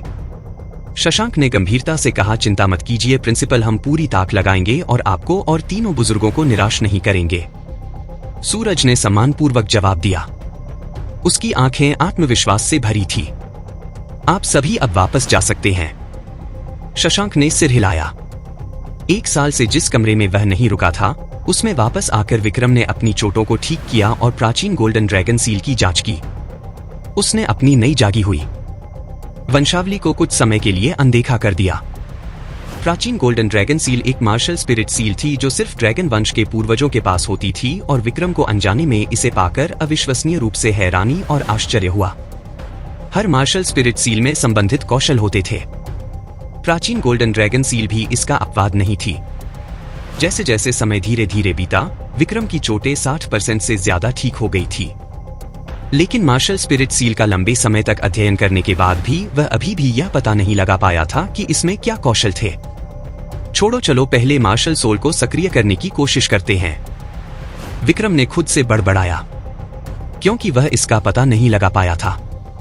उसके पास कोशिश करने के अलावा कोई और चारा नहीं था। जैसे ही विक्रम ने मार्शल सोल सील को सक्रिय किया, उसके माथे पर तुरंत एक सुनहरा ड्रैगन मोहर दिखाई दी जो एक हल्की सुनहरी रोशनी छोड़ रहा था और एक महानता की भावना बिखेर रहा था। हिस हिस जैसे ही प्राचीन गोल्डन ड्रैगन सील सक्रिय हुई, अचानक फाड़ने की आवाज गूंजी। विक्रम की आंखें सदमे में चौड़ी हो गई। विक्रम के सामने एक सुनहरी दरार फट गई। दरार सिर्फ एक कटोरे जितनी बड़ी थी, रहस्यमय, अजीब और रहस्यों से भरी हुई। क्या यह ड्रैगन वंश का अंतरिक्ष कौशल हो सकता है? विक्रम ने हैरानी से कहा। लेकिन दूसरी सोच पर यह पूरी तरह से ठीक नहीं लगा। विक्रम ने सोचा, नहीं, ड्रैगन वंश हमेशा से अंतरिक्ष कौशल में माहिर रहा है। एक बार जब मैं ड्रैगन वंशावली को जागृत करूंगा, जब मेरी साधना काफी मजबूत हो जाएगी, तो मैं अंतरिक्ष कौशल को समझ पाऊंगा और अलग स्थान बना पाऊंगा। यह ड्रैगन वंश के पूर्वज की मार्शल सोल सील है। यह इतनी साधारण नहीं हो सकती। इसमें और भी ज्यादा भयानक कौशल शामिल होने चाहिए। लेकिन यह दरार असल में क्या थी? क्या यह अंतरिक्ष था या कुछ और? विक्रम की नजर सुनहरी दरार पर टिकी रही और उसे अचानक कुछ ऐसा महसूस हुआ जो उसे बुला रहा था। हालांकि बहुत जोर से नहीं। उसे यकीन नहीं था कि वह गलत महसूस कर रहा था। घटना की प्रकृति के बारे में अनिश्चित विक्रम ने धीरे धीरे अपना हाथ सुनहरी दरार की तरफ बढ़ाया। जिस पल विक्रम की हथेली दरार के पास पहुंची, उसका रंग नाटकीय रूप से बदल गया, क्योंकि एक भयानक शक्तिशाली खिंचाव अचानक फट गया। अच्छा नहीं। विक्रम डर से पीला पड़ गया। उसका दिल लगभग उसकी छाती से बाहर निकल गया था। दरार के अंदर क्या था या यह कहां ले जाती थी? विक्रम को कोई अंदाजा नहीं था। अगर वह इसमें खींच लिया जाता तो उसे डर था कि वह कभी वापस नहीं आ पाएगा। छोड़ो, विक्रम ने घबराकर जोर से चिल्लाया। सुनहरी दरार जल्दी से ठीक हो गई और गायब हो गई और भयानक शक्तिशाली खिंचाव भी तुरंत गायब हो गया, जिससे विक्रम को राहत की सांस लेने दी। उसके माथे पर पसीना आ गया था। ऐसी भयानक निगलने की ताकत, यहां तक कि मेरे सोल बॉडी को भी ऐसा लगा जैसे उसे निगला जा रहा था, विक्रम ने डर से चेहरे पर कहा। उसे कोई अंदाजा नहीं था कि वह राक्षसी चीज क्या थी जो सब कुछ निगलने में सक्षम थी। उस एहसास के बारे में सोचकर विक्रम बेकाबू तरीके से कांप गया। विक्रम ने अब प्रयोग करने की हिम्मत नहीं की। वह बिना सोचे समझे अपनी जान खतरे में नहीं डाल सकता था। ठंडे पसीने को पोंछते हुए और अपनी आत्मा को शांत करते हुए विक्रम ने सोचा, मुझे नहीं पता कि दरार के अंदर क्या है। ऐसी भयानक निगलने की ताकत यह इविल ड्रैगन गॉड की याददाश्त में नहीं है और नेहा को भी शायद नहीं पता क्या कोई रहस्यमय ताकत हो सकती है। विक्रम ने सिर हिलाया, इस विचार को अस्वीकार करते हुए। मार्शल स्पिरिट सील में यकीनन कोई रहस्यमय ताकत नहीं हो सकती, लेकिन वह निगलने की ताकत अगर किसी दुश्मन के खिलाफ इस्तेमाल की जाए तो यह सच में बहुत डरावनी होगी। इसे छोड़ो, मैं इसका पता किसी और दिन लगाऊंगा। यहां तक कि एविल ड्रैगन गॉड भी नहीं जानता था, इसलिए विक्रम कम समय में इसका पता नहीं लगा सकता था। उसने फिर इसे अपने दिमाग से निकाल दिया। एक गहरी सांस लेते हुए विक्रम ने कहा, मेरी चोटें ज्यादातर ठीक हो गई है। अगर मैं ब्लड जेड बोधी को खाता हूं तो मेरी साधना युवांडन क्षेत्र के दूसरे स्तर में प्रवेश कर पाएगी। ऐसे खजाने के लिए विक्रम युवांडन क्षेत्र में प्रवेश करने से पहले खाने का इंतजार कर रहा था और अब सबसे अच्छा मौका था। एक बार जब वह युवांडन क्षेत्र के दूसरे स्तर में प्रवेश कर लेगा तो विक्रम की ताकत यकीनन बढ़ जाएगी। वह युवांडन क्षेत्र के चौथे स्तर के अभ्यासियों का भी सामना करने में सक्षम होगा। अपने दिल में उत्साह को दबाते हुए विक्रम ने खून के जैसे लाल ब्लड जेड बोधी को निगल लिया। एक जबरदस्त गर्मी तुरंत पूरे शरीर में फैल गई, तेजी से उसके शरीर में बढ़ रही थी और उसके अंगों और हड्डियों से गुजर रही थी। ब्लड जेड बोधी की ताक बहुत ज्यादा थी जिससे विक्रम चौंक गया। वह हैरानी से हाफने से खुद को रोक नहीं पाया। जैसे ही ब्लड जेड बोधी उसके पेट में बस गया, एक अंतहीन विशाल ताक की धारा निकली। कुछ ही देर में विक्रम का शरीर सूज गया। उसके पूरे शरीर में दर्द तीव्र हो गया जिससे उसके चेहरे के भाव बिगड़ गए। विक्रम ने जल्दी से सुप्रीम ड्रैगन गॉड तकनीक को चलाना शुरू कर दिया। इस विशाल गर्मी को तेजी से अवशोषित कर रहा था। Blood jade Bodhi ice flame behemoth के आंसुओं से पैदा हुआ एक स्वर्गीय खजाना था जिसमें बेहद शुद्ध ऊर्जा थी जिसे परिष्कृत करने की आवश्यकता के बिना सीधे अवशोषित किया जा सकता था। ब्लड जेड बोधी यकीनन एक साधना का चमत्कार था। इसकी उम्र इसमें मौजूद शुद्ध ऊर्जा की मात्रा के अनुरूप थी। ब्लड जेड बोधी की ताकत को तेजी से अवशोषित करते हुए विक्रम हैरान और रोमांचित दोनों महसूस कर रहा था। उसका साधना स्तर आसमान छू गया, एक तेज गति से ऊपर जा रहा था। सच में एक अद्भुत खजाना। विक्रम अपने उत्साह को रोक नहीं पाया और खुशी से हंसा। अगर मेरे पास 1000 और होते तो यह कितना अद्भुत होता। 1000 चावल की तरह खाने के लिए। ब्लड जेड बोधी बेहद दुर्लभ था और आइस फ्लेम भी है। मौत के पूरे महाद्वीप में जाने माने डर के साथ कुछ ही लोग इसे उकसाने की हिम्मत करते थे। यहां तक कि नेहा के पीछे की शक्तिशाली ताकत के पास भी इसका ज्यादा हिस्सा नहीं होगा, वरना नेहा की साधना सिर्फ युवांडन क्षेत्र के पहले स्तर पर क्यों होगी? वह बहुत पहले ही तियानी युवान क्षेत्र या उससे भी ऊंचे स्तर पर पहुंच गई होती। जैसे जैसे समय बीता 15 मिनट से भी कम समय में विक्रम का सूझा हुआ शरीर सामान्य हो गया था और उसका साधना स्तर युवांडन क्षेत्र के पहले स्तर के शिखर के करीब पहुंच गया था। विक्रम बेहद उत्साहित था। उसने पहले कभी ऐसा तेज विकास का अनुभव नहीं किया था। वह आखिरकार कल्पना कर सकता था कि उस समय विक्रम प्रताप कैसा महसूस कर रहा था। यह सच में एक तेज चढ़ाई थी। लगभग हो गया, मैं बस प्रवेश करने वाला हूं, विक्रम ने उत्साह से कहा। अगर टियान्यान अकादमी के छात्र विक्रम की इस अविश्वसनीय रूप से भयानक साधना की गति को देखते तो वे यकीनन डर के मारे बेहोश हो जाते। कुछ मिनट बाद ब्लड जेड बुद्धि से शुद्ध ऊर्जा का आखिरी हिस्सा अवशोषित होने के बाद विक्रम बिना किसी रुकावट या बाधा के सफलतापूर्वक कवांडन क्षेत्र के दूसरे स्तर में कदम रखा। इतनी ज्यादा ताकत, विक्रम ने उत्साह से चिल्लाया, अपनी मुट्ठियां भीते हुए और अंदर बढ़ रही ताक को महसूस करते हुए। मेरी मौजूदा ताक के साथ मैं शायद दिव्यांशु को सिर्फ एक मुक्के से हरा सकता हूं, विक्रम ने आत्मविश्वास से मुस्कुराते हुए कहा। जहां तक सूरज की बात है, यह आदमी यकीनन कोई आम प्रतिद्वंदी नहीं है, लेकिन अगर मुझे उससे लड़ना पड़े तो मेरे पास लड़ने की क्षमता भी होनी चाहिए। अध्याय 115 शक्तिशाली दुश्मन आ रहा है। अगले दिन दिव्यांशु पहले से ही चोटों के साथ विक्रम के कमरे में आ गया। उसने उल्कापिंड का लोहा नीचे रखा और विक्रम से एक आध्यात्मिक हथियार को परिष्कृत करने में मदद करने के लिए कहा, जबकि वह सुप्रीम शरीर के साथ साधना करने के बारे में पूछ रहा था। इसके अलावा वह इसके बारे में सीधा साधा था, यहां तक कि यह बहाना भी इस्तेमाल किया कि विक्रम ने उसे घायल कर दिया था। उसकी चमड़ी शहर की दीवारों से भी मोटी थी। यह डकैती से अलग कैसे था? कलाकृति को परिष्कृत करने की बात पर विक्रम धमकी दिए जाने की स्थिति में सहमत हो गया था और स्वाभाविक रूप से वह मना नहीं करेगा। जहां तक सुप्रीम शरीर की बात है, अगर विक्रम मना भी करना चाहता तो यह बेकार होता।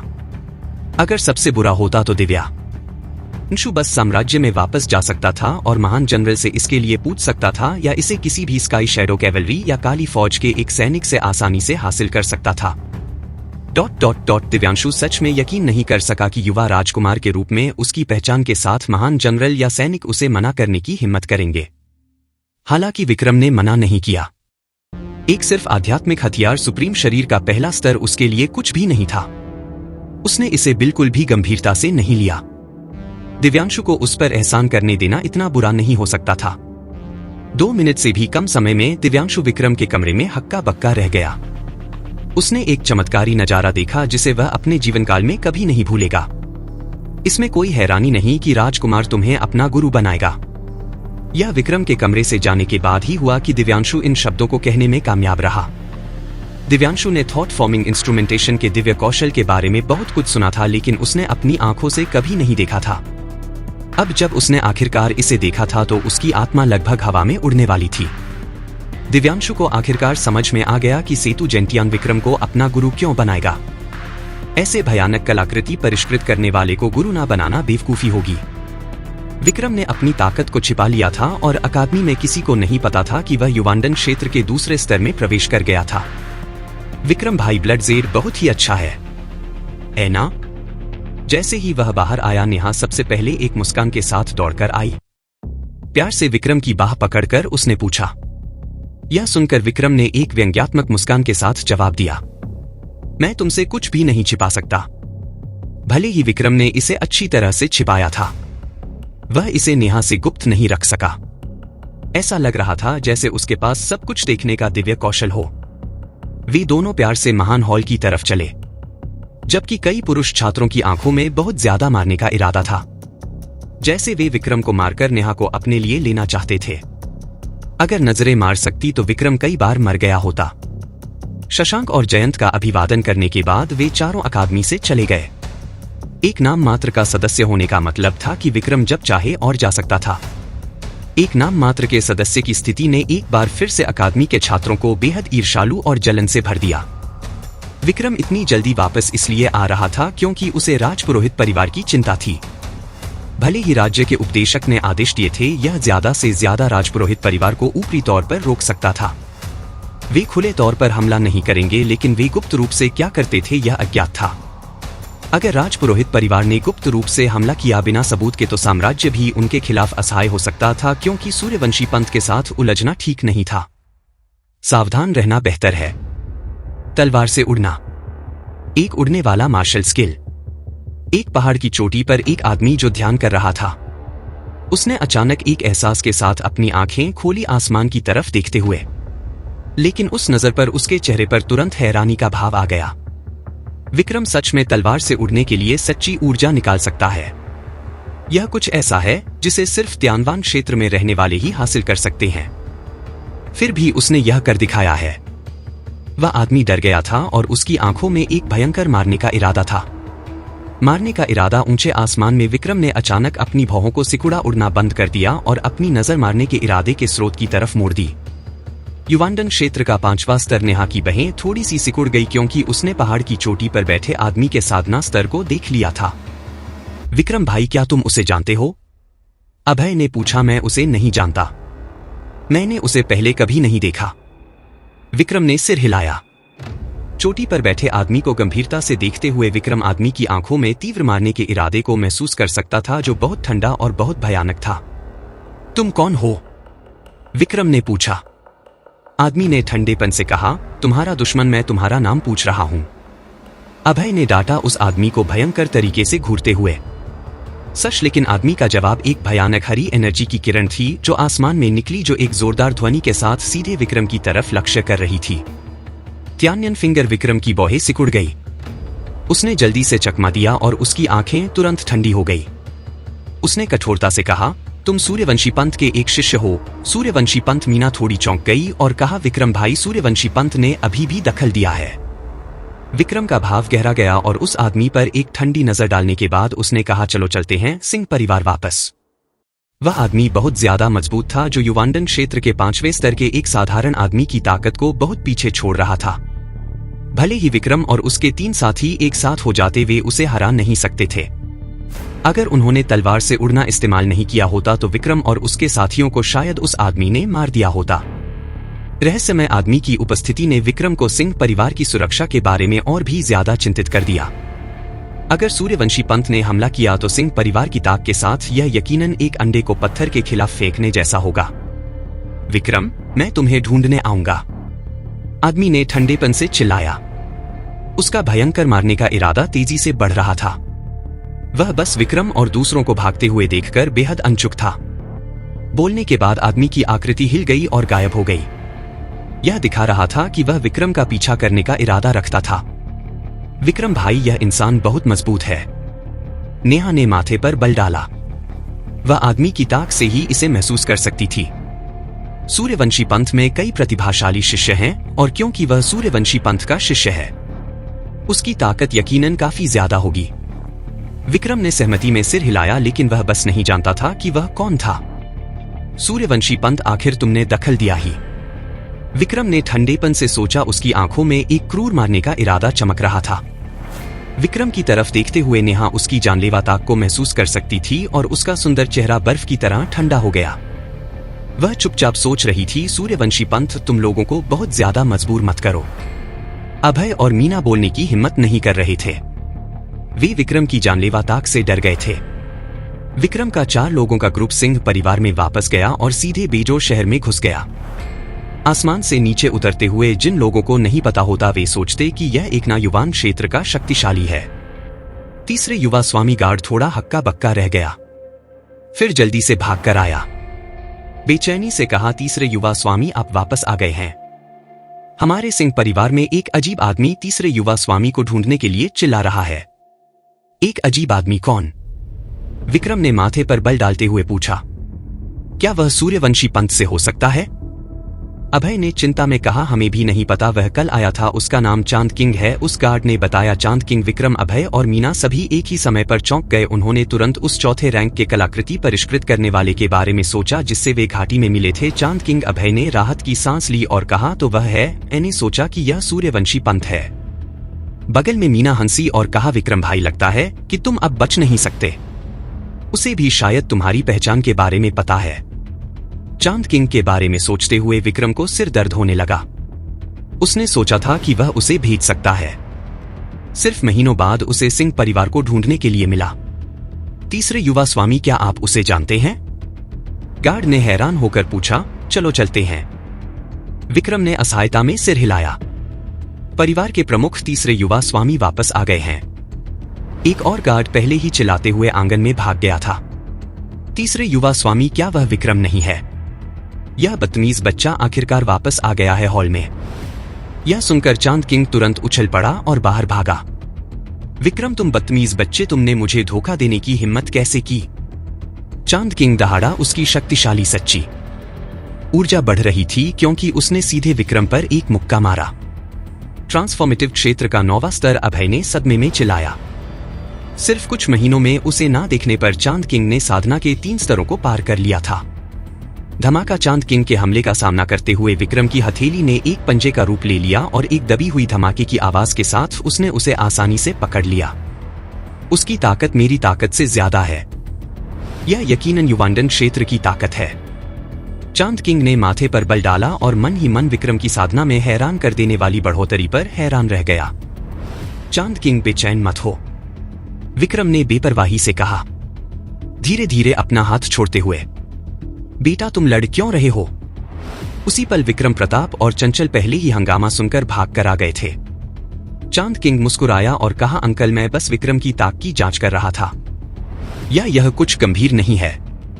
लेकिन जब चांद किंग की नजर विक्रम पर फिर से पड़ी तो वह अचानक भयंकर हो गया और उसने डांटा, विक्रम, तुमने मुझे बहुत बुरी तरह से धोखा दिया है। मैं तुम्हें इंद्रपुरी में महीनों से ढूंढ रहा था, साधना कर रहा था और उसी समय ढूंढ रहा था। मेरा इतना समय बर्बाद हो गया, वरना मैं अब तक यंडन क्षेत्र में प्रवेश कर गया होता।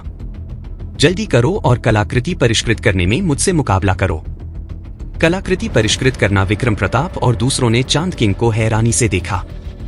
वे सच में नहीं बता पाए कि चांद किंग कलाकृति परिष्कृत करने वाले जैसा कहां लगता था और ना ही वे देख पाए कि उसे इंद्रपुरी के प्रसिद्ध मास्टर विक्रम को चुनौती देने की हिम्मत कहां से मिली। यकीनन अंकल, उसने मुझे धोखा दिया था कि मास्टर विक्रम इंद्रपुरी के त्यांदु में थे। मैंने पूरी इंद्रपुरी की खोज की और उसे नहीं ढूंढा। फिर बाद में पता चला कि मास्टर विक्रम स्वर्गपुरी आ गए थे और स्वर्गपुरी में आने पर ही मुझे समझ में आया कि मास्टर विक्रम विक्रम है। चांद किंग ने शिकायत की आवाज में कहा। बगल में नेहा और मीना सभी छिपकर हंस रहे थे। उदाहरण चिन्ह ... उदाहरण चिन्ह। विक्रम को तुरंत सिर दर्द हो गया। फिर उसने असहायता से कहा, चांद किंग भाई, मैं उस समय ऐसा करने के लिए मजबूर था। बहुत हो गई बातें। अभी कलाकृति परिष्कृत करने में मुझसे मुकाबला करो, वरना मैं तुम्हें नहीं छोड़ूंगा, चांद किंग ने डांटा। धमाका धमाका। तभी सिंह परिवार के 2 गेट पर खड़े गार्ड अचानक हवा में उड़ते हुए आए, खून उगलते हुए और जमीन पर गिर गए। बुरी तरह से घायल हो गए थे। सिंह परिवार के लोग तुरंत चौंक गए। इतना ठंडा मारने का इरादा। युवांडन क्षेत्र का 5वां स्तर विक्रम प्रताप ने माथे पर बल डाला। उसका चेहरा बहुत अप्रिय लग रहा था। यंडन क्षेत्र का 5वें स्तर का एक शक्तिशाली इंसान सिंह परिवार के लिए एक ऐसा दुश्मन था जिसे हराना मुमकिन नहीं था। मुसीबत आ रही है। चंचल ने चिंता से कहा, विक्रम, मैंने कहा था कि मैं तुम्हें ढूंढने आऊंगा। बाहर से एक ठंडी आवाज आई। हर शब्द ठंडे मारने के इरादे से भरा हुआ था। वह आवाज विक्रम भाई, वह सूर्यवंशी पंत का शिष्य है जिसे हमने पहले देखा था। अभय का चेहरा पीला पड़ गया। क्या सूर्यवंशी पंत सिंह परिवार डर गया था? सूर्यवंशी पंत के 3 शब्दों ने उन्हें डर से भर दिया था। सूर्यवंशी पंत, क्या वे मजबूत हैं? विक्रम प्रताप और दूसरों में डर देखकर चांद किंग ने उलझन में पूछा। वे इतनी जल्दी आ गए योनन क्षेत्र के 5वें स्तर के लायक हैं। विक्रम ने ठंडेपन से कहा, गेट की तरफ मुड़कर देखते हुए। एक आदमी जो काले रेशमी वस्त्र पहने हुए था अंदर आया। उससे भयानक मारने का इरादा निकल रहा था और वह सच में वही सूर्यवंशी पंत का शिष्य था जिसे उन्होंने पहले पहाड़ की चोटी पर देखा था। काले कपड़ों में एक शख्स रुद्र प्रताप अपनी आंखों में खूंखार गुस्सा लिए खड़ा था। उसके हाव भाव और इरादे से चारों ओर एक अजीब सी सिहरन दौड़ रही थी। विक्रम के घर में सब सहम गए थे। इस तरह के ताकतवर दुश्मन का सामना कौन कर सकता था? विक्रम के पिता आगे आए। घर के मुखिया होने के नाते वह पीछे नहीं हट सकते थे।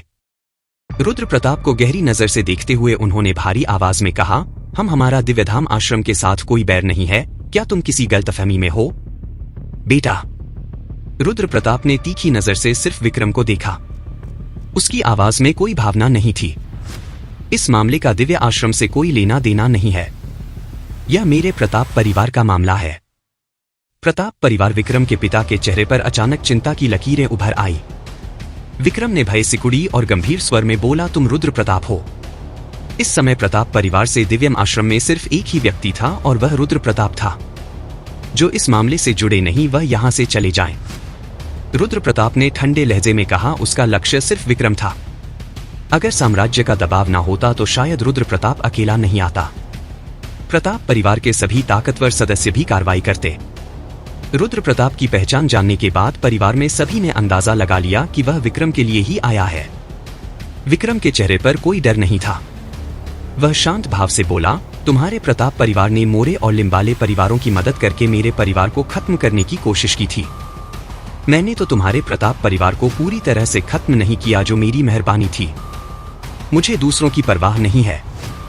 मैं अपने छोटे भाई का बदला लेने आया हूं। और मीरा कहां है? तुमने उसके साथ क्या किया? रुद्र प्रताप ने दृढ़ता से कहा। उसने पहले ही विक्रम को खत्म करने का फैसला कर लिया था। रुद्र प्रताप जब किसी बात का फैसला कर लेता था तो उसे कोई बदल नहीं सकता था। तुमने मीरा के साथ क्या किया? मीरा तो बहुत पहले देवगढ़ शहर छोड़कर चली गई थी। कहां गई? कौन जानता है। अगर विक्रम भाई उसे मारना चाहते तो जाने क्यों देते। अंकित गुस्से में दहाड़ा, हमफ आज जो मुझे रोकेगा वह मरेगा। रुद्र प्रताप ने गुर्राते हुए कहा। उसकी मारने की इच्छा तुरंत और बढ़ गई। एक जोरदार शक्ति हवा की तरह विक्रम के घर में फैल गई। रुद्र प्रताप की जबरदस्त ताकत इतनी भयानक थी कि विक्रम के परिवार के लोग मुश्किल से हिल पा रहे थे। उन्हें सांस लेने में भी दिक्कत हो रही थी और उनके चेहरे पीले पड़ गए थे। पिताजी, आप पीछे हट जाएं, विक्रम ने कहा। उसे दिख रहा था कि रुद्र प्रताप बिना लड़े नहीं मानेगा। विक्रम, तुम इसका मुकाबला नहीं कर सकते। यहां से निकल जाओ। विक्रम के पिता चिल्लाए। इस ताकतवर दुश्मन के सामने खुद को बलिदान करने के लिए तैयार थे। लेकिन बलिदान से पहले विक्रम के पिता को विक्रम और बाकी लोगों को भागने के लिए समय देना था। रुद्र प्रताप ने और बात नहीं की और एक भयानक आवाज निकाली। वह तोप की तरह विक्रम के पिता की ओर बढ़ा। रुद्र प्रताप की गति चौंकाने वाली थी और पलक झपकते ही रुद्र प्रताप ने विक्रम के पिता की तरफ एक जोरदार मुक्का मारा। पिताजी, सावधान। विक्रम का चेहरा बदल गया। जैसे ही उसने विक्रम के पिता को पीछे खींचने के लिए हाथ बढ़ाया, बहुत देर हो चुकी थी। रुद्र प्रताप बहुत तेज था। धमाका। ओह! पलक झपकते ही रुद्र प्रताप का मुक्का विक्रम के पिता की छाती पर लगा। भयानक शक्ति के कारण विक्रम के पिता के मुंह से खून निकल आया और वह हवा में पीछे की ओर उछल गए। हालांकि विक्रम के पिता ने वार को सीधे झेला था, फिर भी उसकी भयानक शक्ति ने विक्रम के खून को भी उफान पर ला दिया था। रुद्र प्रताप ने सिर्फ एक वार किया था, लेकिन विक्रम के पिता बुरी तरह से घायल हो गए और उनका चेहरा पीला पड़ गया। पिताजी विक्रम ने तुरंत अपने पिता को एक दर्द निवारक गोली दी। विक्रम के पिताजी परिवार के सदस्य घबरा गए थे और प्रिया की आंखों में आंसू थे। विक्रम के परिवार का सबसे ताकतवर व्यक्ति रुद्र प्रताप के सिर्फ एक बार से बुरी तरह से घायल हो गया था। विक्रम सिंह, मरने के लिए तैयार हो जाओ। रुद्र प्रताप ने दहाड़ा और विक्रम पर दूसरा मुक्का मारा। जल्दी पीछे हटो। विक्रम दहाड़ा। उसने अपने शरीर की सारी ताकत लगा दी। एक हल्की सुनहरी रोशनी फूट पड़ी और उसने पूरी ताकत से मुक्का मारकर वार का सामना किया। अंकित और अन्य लोग घायल विक्रम के पिता के साथ जल्दी से पीछे हट गए, जबकि नेहा सबके सामने खड़ी हो गई। धमाका उके मुक्कों के टकराने से एक और धमाका हुआ। एक विशाल ऊर्जा की लहर चारों ओर फैल गई। इस जोरदार टक्कर के बाद विक्रम के मुंह से खून निकला, लेकिन वह रुद्र प्रताप के मुक्के को रोकने में कामयाब रहा। विक्रम बुरी तरह से घायल हो गया और उसके पैरों से लगातार खून टपक रहा था। क्या हुआ? रुद्र प्रताप का चेहरा बदल गया। वह हैरान था। यह कैसे हो सकता है? जिस दिन रुद्र के छोटे भाई की मौत हुई, वह सिर्फ 9वें दर्जे के शुरुआती चरण में था। 10 दिन भी नहीं हुए और वह दूसरे दर्जे के शुरुआती चरण में कैसे आ गया? और वह मेरी 60% ताकत को रोक पाया। रुद्र प्रताप के लिए इससे भी ज्यादा अविश्वसनीय यह था कि विक्रम अपनी दूसरे दर्जे की ताकत से उसकी 60% ताकत को रोकने में कामयाब रहा था। दूसरा दर्जा विक्रम के पिता और बाकी सभी ने अविश्वास से विक्रम को देखा। किसी को भी अपनी आंखों पर विश्वास नहीं हुआ। विक्रम ने वास्तव में दूसरे दर्जे की ताकत हासिल कर ली थी। विक्रम तो 9वें दर्जे के आखिरी चरण में था। ऐना, 2 दिनों में वह दूसरे दर्जे तक कैसे पहुंच गया?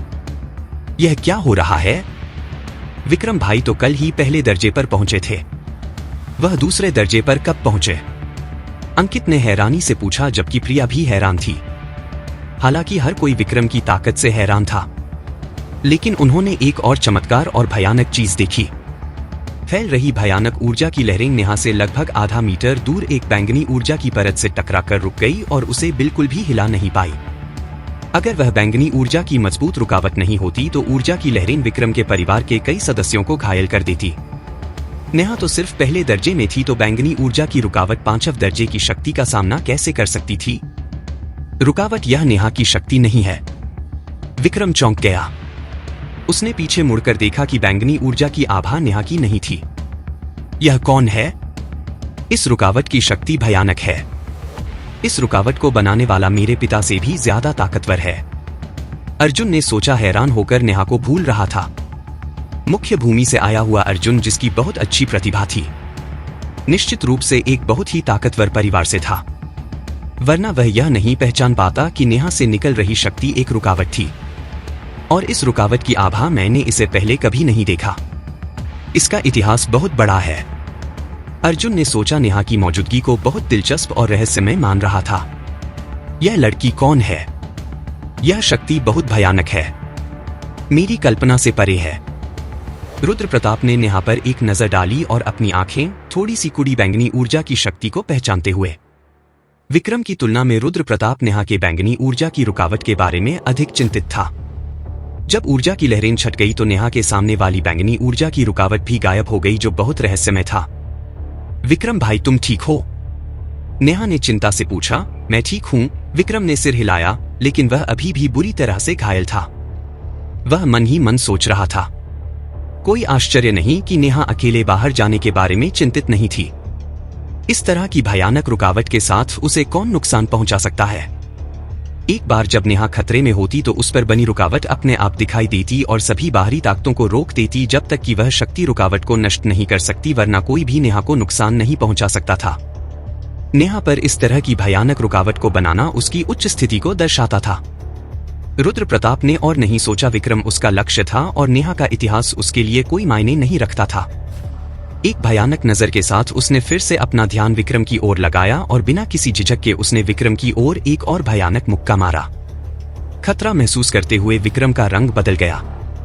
गंभीर चोटों से पीड़ित होने के कारण उसके पास रुद्र प्रताप के मुक्के से बचने की ताकत नहीं थी। अगर उसे एक और मुक्का लगता तो विक्रम की जान शायद नहीं बच पाती। विक्रम कितना भी मजबूत क्यों ना हो या उसका शरीर कितना भी ताकतवर क्यों ना हो, वह 5वें दर्जे की भयानक शक्ति का सामना नहीं कर सकता था। फॉय। ठीक इसी समय एक लड़की अचानक दिखाई दी और एक बैंगनी ऊर्जा की रुकावट बन गई। पलक झपकते ही विक्रम बहुत हैरान था। नेहा को अपने सामने देखकर क्या पलक झपकते ही चलना कोई ऐसी विद्या है? विक्रम ने कभी नेहा को नहीं सिखाया था। वह कैसे? क्या नेहा के पास कोई शक्ति है? अर्जुन स्पष्ट रूप से हिल गया। उसकी आंखें पूरी तरह से चौड़ी हो गई और उसने कहा, कितनी तेज? यह किस तरह की तकनीक है? नेहा भी पलक झपकते ही चल सकती है। अंकित और प्रिया ने हैरानी से एक दूसरे को देखा। धमाका नेहा के अचानक आने से रुद्र प्रताप भी चौंक गया था। बैंगनी ऊर्जा की रुकावट को देखकर उसका चेहरा बुरी तरह से बदल गया, लेकिन उसके मुके को पीछे खींचने में बहुत देर हो चुकी थी। यह बैंगनी ऊर्जा की रुकावट से टकराया और एक जोरदार धमाके के साथ एक भयानक शक्ति वापस उछली जिसने रुद्र प्रताप को हवा में उड़ा दिया। मेरी गति से वह मुझसे तेज नहीं हो सकती। यह पृथ्वी श्रेणी की गति तकनीक है। रुद्र प्रताप ने भय सिकुड़ी और अनुमान लगाया नेहा को गंभीरता से देखते हुए। तुम पागल लड़की, तुम्हारी हिम्मत कैसे हुई मुझे रोकने की? रुद्र प्रताप ने गुस्से से चिल्लाया। ठंडक में नेहा ने जवाब दिया, कमजोर को परेशान करने में क्या कौशल है? फिर प्रताप परिवार ने हमेशा कमजोरों को परेशान करना पसंद किया है। तुम मेरे प्रताप परिवार का अपमान करने की हिम्मत करती हो? मैं तुम्हें मार डालूंगा। रुद्र प्रताप गुस्से में दहाड़ा, तो कोशिश करो। नेहा ने बहादुरी से जवाब दिया। उसे प्रताप परिवार की कोई परवाह नहीं थी। अगर दिव्यधाम आश्रम भी आता तो उसे कोई परवाह नहीं होती। क्या तुम्हें सच में लगता है कि मैं तुम्हारी रुकावट को नहीं तोड़ सकता? रुद्र प्रताप ने गुर्राया, फिर अपनी पूरी ताकत से हमला किया। गहरी श्रेणी की मध्यस्तरीय तकनीक स्वर्ग और पृथ्वी को नष्ट करो। रुद्र प्रताप ने हाथ से कुछ किया, जोर से चिल्लाया और फिर एक भयानक मुक्का सीधे बैंगनी ऊर्जा की रुकावट की ओर बढ़ा। धमाका। नेहा शांत खड़ी रही, निडर होकर रुद्र प्रताप को हमला करने दे रही थी। एक जोरदार धमाके के साथ भयानक शक्ति बैंगनी ऊर्जा की रुकावट से टकराई जिससे रुद्र प्रताप का चेहरा बुरी तरह से बदल गया। फिर उसके मुंह से ताजा खून निकला और वह फिर से हवा में उड़ा दिया गया जो विक्रम के घर की दीवार से जा टकराया। भयानक बैंगनी रुकावट ने विक्रम के परिवार के सदस्यों को चौंका दिया। रुद्र प्रताप की ताकत और एक गहरी श्रेणी की तकनीक के बावजूद वह बैंगनी रुकावट को थोड़ा सा भी नहीं हिला पाया। इस तरह की भयानक रुकावट को एक दय रूपांतरण शक्ति ने ही बनाया होगा। अर्जुन ने अंदर ही अंदर दहशत में कहा। नेहा को डर से देखते हुए दिव्यधाम आश्रम में मौजूद सभी लोग इस अभेद्य कवच से अनजान थे। सिर्फ विक्रम और अर्जुन को ही पता था कि वह बैंगनी ऊर्जा वास्तव में एक सुरक्षा कवच थी। उस भयानक शक्ति को देखकर विक्रम को नेहा के परिवार के बारे में कुछ अंदाजा हो रहा था, लेकिन वह निश्चित नहीं था। बदमाश रुद्र प्रताप गुस्से से भरा था। उसका चेहरा गुस्से से लाल हो रहा था। उसे विश्वास नहीं हो रहा था कि वह एक सुरक्षा कवच से घायल हो गया था। उसकी पूरी भुजा में दर्द हो रहा था।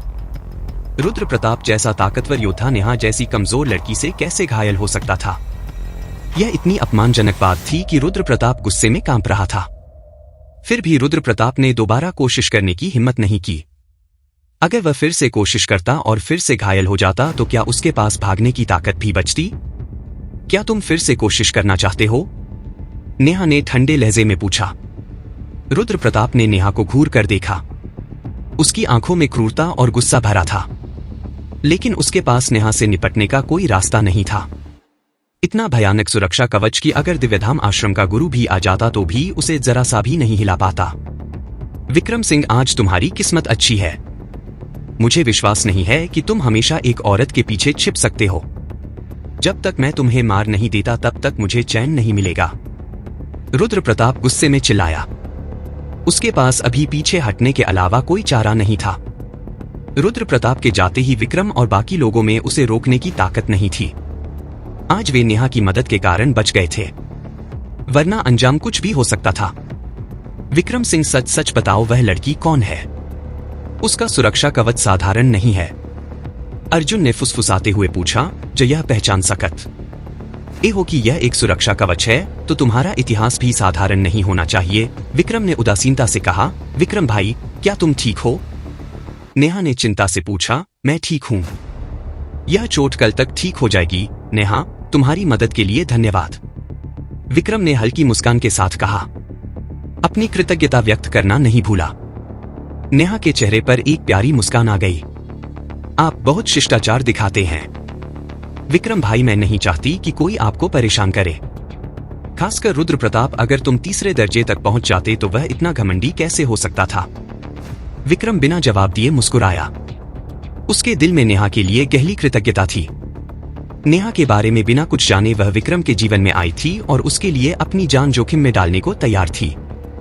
उसकी ईमानदारी विक्रम के लिए पर्याप्त थी कि वह उसे अपना दोस्त मान सके। नेहा बेटी, विक्रम को बचाने और हमारे परिवार को बचाने के लिए धन्यवाद। विक्रम के पिता और मां ने भी अपनी कृतज्ञता व्यक्त की। खुशी से भरकर विक्रम की मां ने नेहा को गले लगा लिया और खुशी के आंसू बहाए। प्रताप परिवार। विक्रम ने उस दिशा में देखा जहां रुद्र प्रताप गया था। उसकी आंखों में ठंडक थी, जिस पर रुद्र प्रताप ने विक्रम के पिता को घायल किया था। उसने विक्रम को पूरी तरह से गुस्सा दिला दिया। लोगों को देखकर हैरानी से कहा, क्या भयानक तकनीक है? अर्जुन ने थोड़ा सा भय से कुनी पूरी तरह से चौंक गया। प्रणाम महान सेनापति। 8 लोग अचानक एक घुटने पर बैठ गए और सम्मानपूर्वक बोले, प्रणाम महान सेनापति। नील शिखर पर तैनात सभी गार्डों ने मानपूर्वक चिल्लाया। उनकी आवाजें आसपास के पहाड़ों में गूंज उठी। उनकी गति जबरदस्त थी। जो गार्ड रास्ता रोक रहे थे वे तुरंत पसीने से भीग गए। उन्हें एहसास नहीं था कि उनके सामने वाला युवक वास्तव में नील शिखर का मालिक था। हालांकि विक्रम का उन्हें दोषी ठहराने का कोई इरादा नहीं था। उठो, विक्रम ने हल्की मुस्कान के साथ कहा। धन्यवाद महान सेनापति। उनकी आवाजें एक बार फिर से आसपास के पहाड़ों में गूंज उठी। विक्रम सिंह, मैंने सच में नहीं सोचा था। तुम्हारे पास तुम्हारी अपनी सेना भी है। तुम महत्वाकांक्षी हो, है ना? अर्जुन ने हैरानी भरी मुस्कान के साथ कहा। 8 लोगों की ओर देखते हुए विक्रम ने हल्की मुस्कान के साथ कहा, नीरज, तुम्हारी उन्नति बहुत तेजी से हुई है। नीरज ने अपना मुखौटा हटाया और सम्मानपूर्वक जवाब दिया, आपकी शिक्षा के लिए धन्यवाद महान सेनापति। नीरज तीसरे दर्जे में कदम रख चुका था। ललित को छोड़कर जो उनमें सबसे कमजोर था, बाकी 7 लोग भी दूसरे दर्जे में कदम रख चुके थे। उनकी ताकत तेजी से बढ़ रही थी। महान सेनापति, क्या तुम साम्राज्य के सैनिक हो? फैजान ने बहुत ज्यादा सदमे में कहा, विक्रम, तुम नील शिखर के मालिक हो। नील शिखर वास्तव में तुम्हारा शक्ति का केंद्र है। फराज ने अविश्वास के साथ कहा। फैजान भाई, वे साम्राज्य के आकाश छाया घुड़सवारों और काली सेना के सैनिक हैं। लेकिन अब नहीं, अंकित ने एक उत्साहित मुस्कान के साथ कहा। उसने 8 लोगों की पहचान का अंदाजा लगा लिया था। अंकित, क्या तुम्हें मैं याद हूं? ललित ने अपना मुखौटा हटाया। उसके चेहरे पर एक मुस्कान थी। ललित भाई, अंकित ने उत्साहित होकर कहा, जबरदस्त, तुम 9वें दर्जे में हो। ललित भाई, प्रिया ने भी खुशी से अभिवादन किया। ललित ने सिर हिलाया, फिर सम्मानपूर्वक विक्रम से कहा, महान सेनापति, कृपया चलें। नील शिखर बहुत अच्छे से बनाया गया है। आप सभी ने बहुत मेहनत की है। विक्रम ने प्रशंसा की। नील शिखर से बहुत ज्यादा संतुष्ट था। यह विक्रम की पहली यात्रा भी थी। उसे केवल जगह पता थी और वह वहां कभी नहीं गया था। इसे पहली बार देखकर वह बहुत संतुष्ट था। जब तक महान सेनापति संतुष्ट है, हम चैन से आराम कर सकते हैं। ललित ने मुस्कान के साथ कहा। वह काफी गर्व महसूस कर रहा था, जैसे उसने खुद नील शिखर का डिजाइन किया हो। इन गार्डों का क्या इतिहास है? विक्रम ने पूछा। महान सेनापति, वे सभी साम्राज्य के मौत की सजा पाए हुए कैदी हैं। उन्हें उम्मीद और मौका दिया गया है। हमें विश्वास है कि वे धोखा देने की हिम्मत नहीं करेंगे। नीरज ने सम्मानपूर्वक जवाब दिया। मौत की सजा पाए हुए कैदी? विक्रम ने नीरज को हैरानी से देखते हुए कहा, यह सभी गार्ड मौत की सजा पाए हुए कैदी हैं। प्रिया और अंकित दोनों बहुत ज्यादा हैरान थे। विक्रम की चिंताओं को महसूस करते हुए नीरज ने जल्दी से कहा, महान सेनापति, निश्चिंत रहें। किसी को भी इसके बारे में पता नहीं है। जयदीप उन्हें गुपचुप तरीके से बाहर ले आए और यहां तक कि तियांजू के महान सेनापति को भी इस मामले का पता नहीं है। मुझे तुम्हारे कामों पर भरोसा है। मैं बस हैरान हूं। बस इतना ही।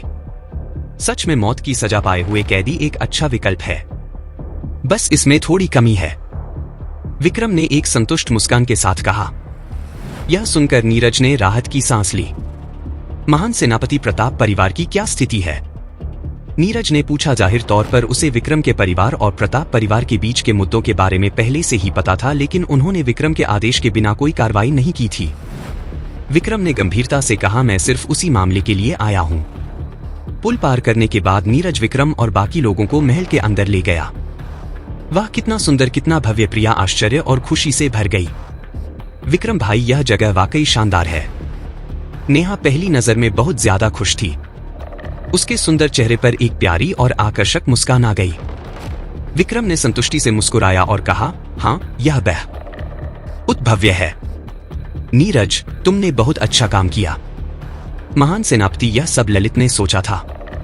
इस बच्चे का दिमाग अच्छा है। नीरज हंसते हुए बोला, ओह, यह ललित का विचार था। विक्रम ने ललित को हैरानी से देखा और प्रशंसा की। बिल्कुल भी बुरा नहीं है। महल बहुत शानदार है। कृपया बैठे महान सेनापति। ललित ने खुशी से कहा। सम्मानपूर्वक बैठने का इशारा करते हुए विक्रम ने सिर हिलाया और फिर मुख्य हॉल में अपनी जगह पर बैठ गया। उसकी उपस्थिति प्रभावशाली थी, जो वास्तव में एक मालिक को शोभा देती थी।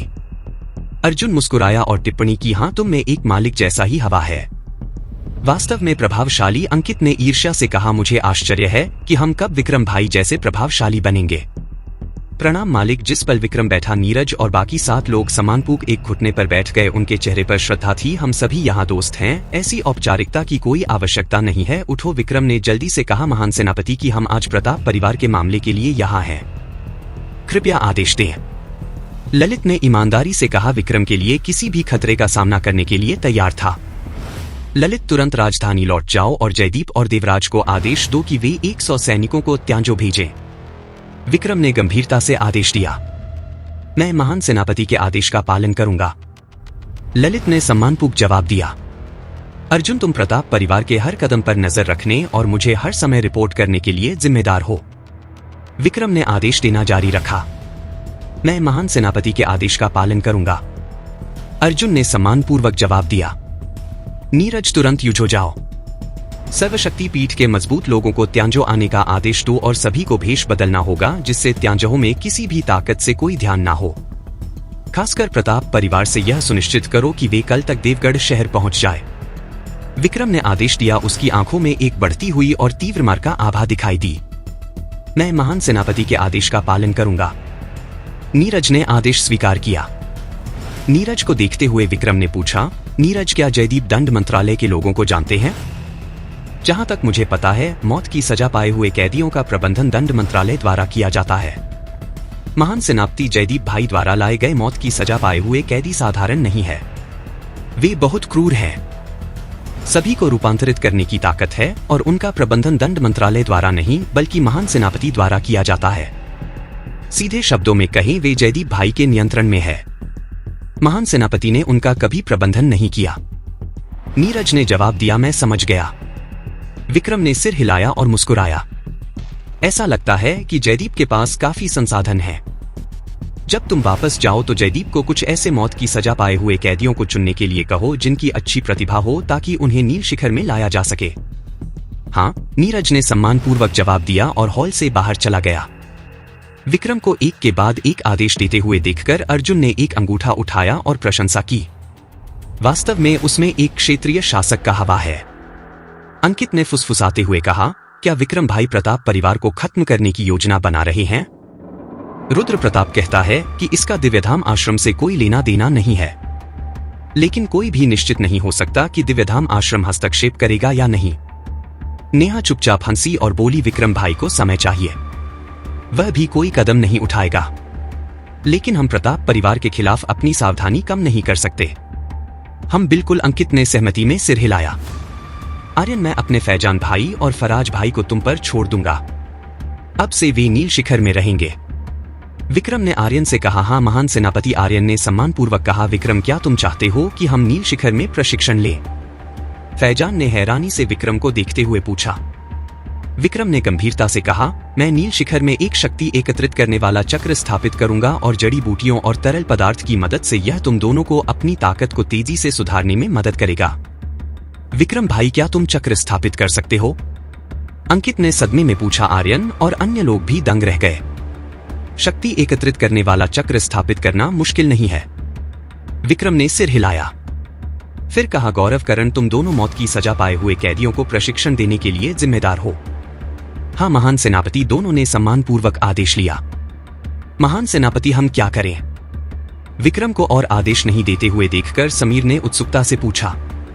तुम शक्ति एकत्रित करने वाला चक्र के लिए आवश्यक सामग्री तैयार करोगे, विक्रम ने शांत भाव से कहा। फिर समीर और आकाश को एक सूची सौंपी। मैं इस महीने नील शिखर में रहकर प्रशिक्षण लूंगा। अंकित, प्रिया, तुम दोनों भी यहीं रहोगे और प्रशिक्षण लोगे, विक्रम ने आगे कहा। बहुत बढ़िया। शक्ति एकत्रित करने वाले चक्र की शक्ति देखकर अंकित ने उत्साहित होकर कहा।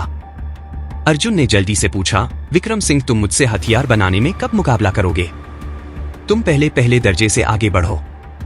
आग को नियंत्रित करने की तुम्हारी वर्तमान क्षमता बहुत ज्यादा ऊर्जा खर्च करती है और इसके अलावा 1 महीने बाद मैं प्रतिभा रैंकिंग युद्ध में भाग लूंगा।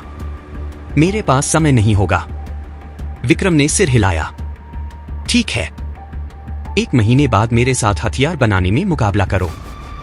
मुझे विचार निर्माण उपकरण की दिव्य तकनीकों को देखने दो, अर्जुन ने लाचारी से कहा। वह विक्रम की वर्तमान स्थिति को देख सकता था और कोई परेशानी पैदा नहीं करना चाहता था। 1 घंटे बाद समीर और आकाश विक्रम द्वारा आवश्यक सामग्री वापस लाए। महल के चौक पर विक्रम ने ड्रैगन भगवान की शक्ति को सक्रिय किया। इसे चक्र की सामग्री में डाला। हुर हुर हुर हाथ के इशारे से विभिन्न सामग्री चारों दिशाओं में फैल गई। क्योंकि विक्रम के हाथों ने अविश्वसनीय गति और गहरी जटिलता के साथ मोहरे बनाई। दर्जनों सामग्री विक्रम द्वारा नियंत्रित प्रक्षेप वक्र के साथ चली गई। मंत्रमुग्ध और कुशल तकनीक ने अर्जुन और अन्य लोगों को चकित कर दिया। शक्ति एकत्रित करने वाला चक्र सक्रिय हो जाओ, विक्रम ने अपने हाथों को एक साथ मिलाया, जोर से चिल्लाते हुए। चारों ओर बिखरी हुई सामग्री विक्रम के चिल्लाने पर अचानक सुनहरी रोशनी की एक लकीर से चमक उठी और महल के ऊपर आकाश में एक विशाल सुनहरी संरचना साकार हुई। विशाल सुनहरी संरचना ने नील शिखर को घेर लिया।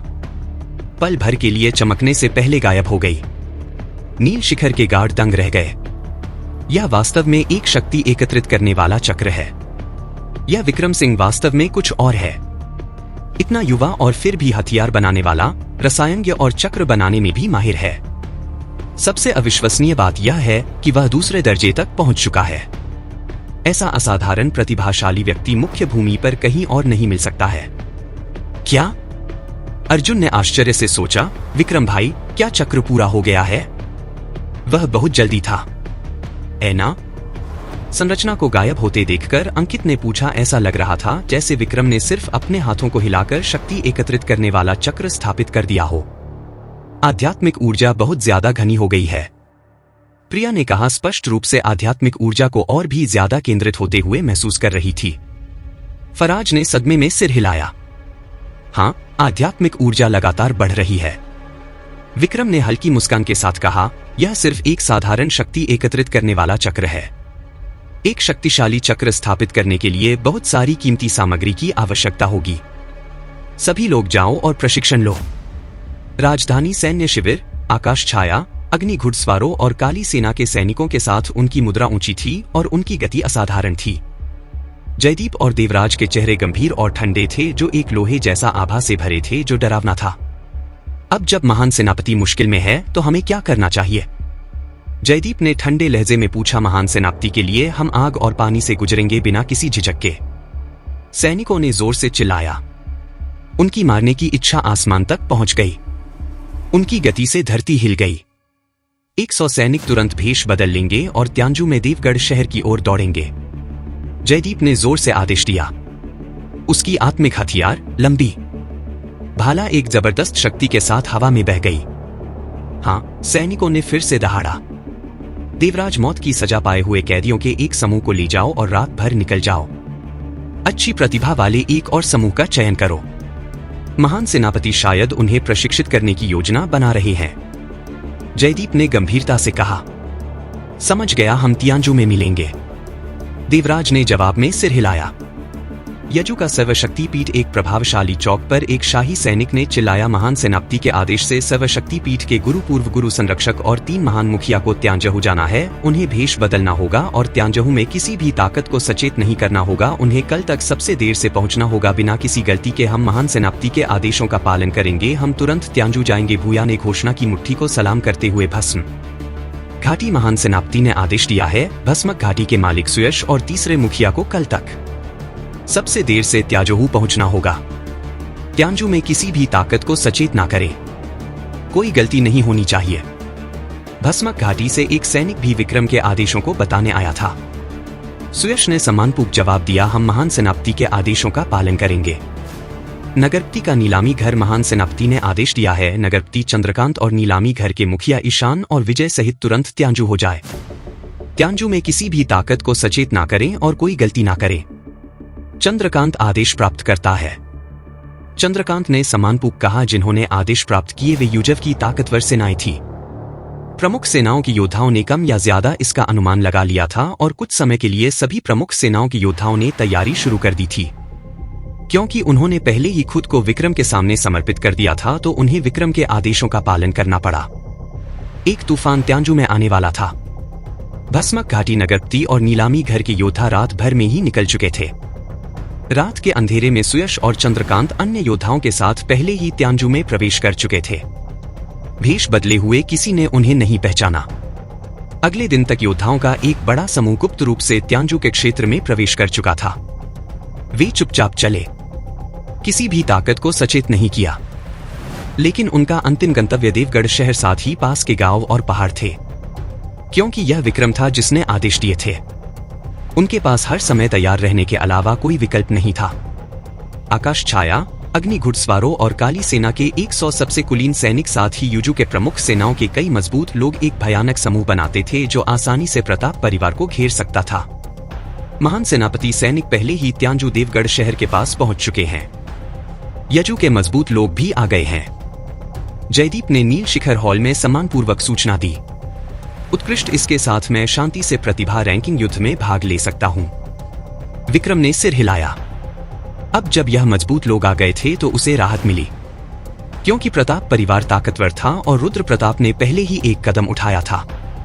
प्रताप परिवार चुप नहीं बैठेगा। इन योद्धाओं के समर्थन के बिना विक्रम का परिवार निश्चित रूप से प्रताप परिवार का सामना नहीं कर पाएगा। महान सेनापति प्रताप परिवार ने बार बार अवज्ञा के कृत्य किए हैं, एक ऐसा अपराध जो मौत की सजा के योग्य है और जिसे माफ नहीं किया जा सकता। हम कब कार्रवाई करेंगे? कृपया आदेश जारी करें। देवराज ने पूछा। उसकी आंखों में एक भयानक मारने की इच्छा थी। प्रताप परिवार को खत्म करने के लिए उत्सुक था। विक्रम ने उदासीनता से जवाब दिया, अगर दुश्मन कदम नहीं उठाता तो मैं कदम नहीं उठाऊंगा। उन्हें पहला कदम उठाने दो ताकि हम प्रताप परिवार को खत्म कर सकें। रुकने के बाद विक्रम ने कहा, तुम्हारा आना समय पर हुआ है। यहां रहो और नील शिखर में प्रशिक्षण लो। मैंने एक शक्ति एकत्रित करने वाला चक्र स्थापित किया है जो तुम्हारी ताकत को बढ़ाने में काफी मदद करेगा। जड़ी बूटियों की मदद से 1 महीने के भीतर तीसरे दर्जे तक पहुंचना कोई समस्या नहीं होगी। एक शक्ति एकत्रित करने वाला चक्र, कोई आश्चर्य नहीं कि नील शिखर में आध्यात्मिक ऊर्जा इतनी घनी है। देवराज और जयदीप बहुत ज्यादा हैरान थे। यह कल्पना नहीं कर पा रहे थे कि विक्रम कितना भयानक था कि वह चक्र स्थापित कर सकता था। विक्रम ने एक उपहास के साथ कहा, यह सच है। मैं अब समय खरीद रहा हूं और बस रुद्र प्रताप ने मेरे पिता को घायल कर दिया है और उसे मरना होगा। रुद्र प्रताप में बहुत हिम्मत है। दिव्य धाम आश्रम के समर्थन पर भरोसा करते हुए वह इतना घमंडी होने की हिम्मत करता है। जयदीप ने गुस्से में दांत पीसे, उसका चेहरा बहुत काला हो गया। वह ज्यादा देर तक घमंडी नहीं रहेगा। जब तक प्रताप परिवार कदम उठाने की हिम्मत करता है, हम निश्चित रूप से उन्हें खत्म कर देंगे। जयदीप ने क्रूरता से कहा, आदेश दो। सभी को हर समय तैयार रहने के लिए कहो। अगर प्रताप परिवार कोई कदम उठाता है तो आत्मा खंजर सबसे पहले वापस आएगा। साथ ही नील शिखर में मेरी उपस्थिति का खुलासा मत करो। विक्रम ने सख्ती से आदेश दिया। हाँ, महान सेनापति जयदीप और देवराज ने सम्मानपूर्वक कहा। फिर हॉल से बाहर चले गए। रुद्र के पिता, मैं देखना चाहता हूं कि तुम क्या चुनते हो। अगर प्रताप परिवार कदम उठाने की हिम्मत करता है तो मैं उन्हें एक दगदनाक कीमत चुकाने के लिए कहूंगा। अगर वे कदम नहीं उठाते हैं तो देर सवेर मैं प्रताप परिवार पर हमला करूंगा।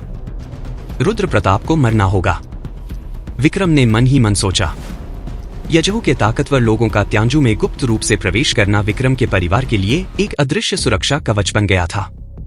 इसकी वजह से विक्रम नील शिखर में आराम से प्रशिक्षण ले सकता था और प्रतिभा रैंकिंग प्रतियोगिता के आने का इंतजार कर सकता था।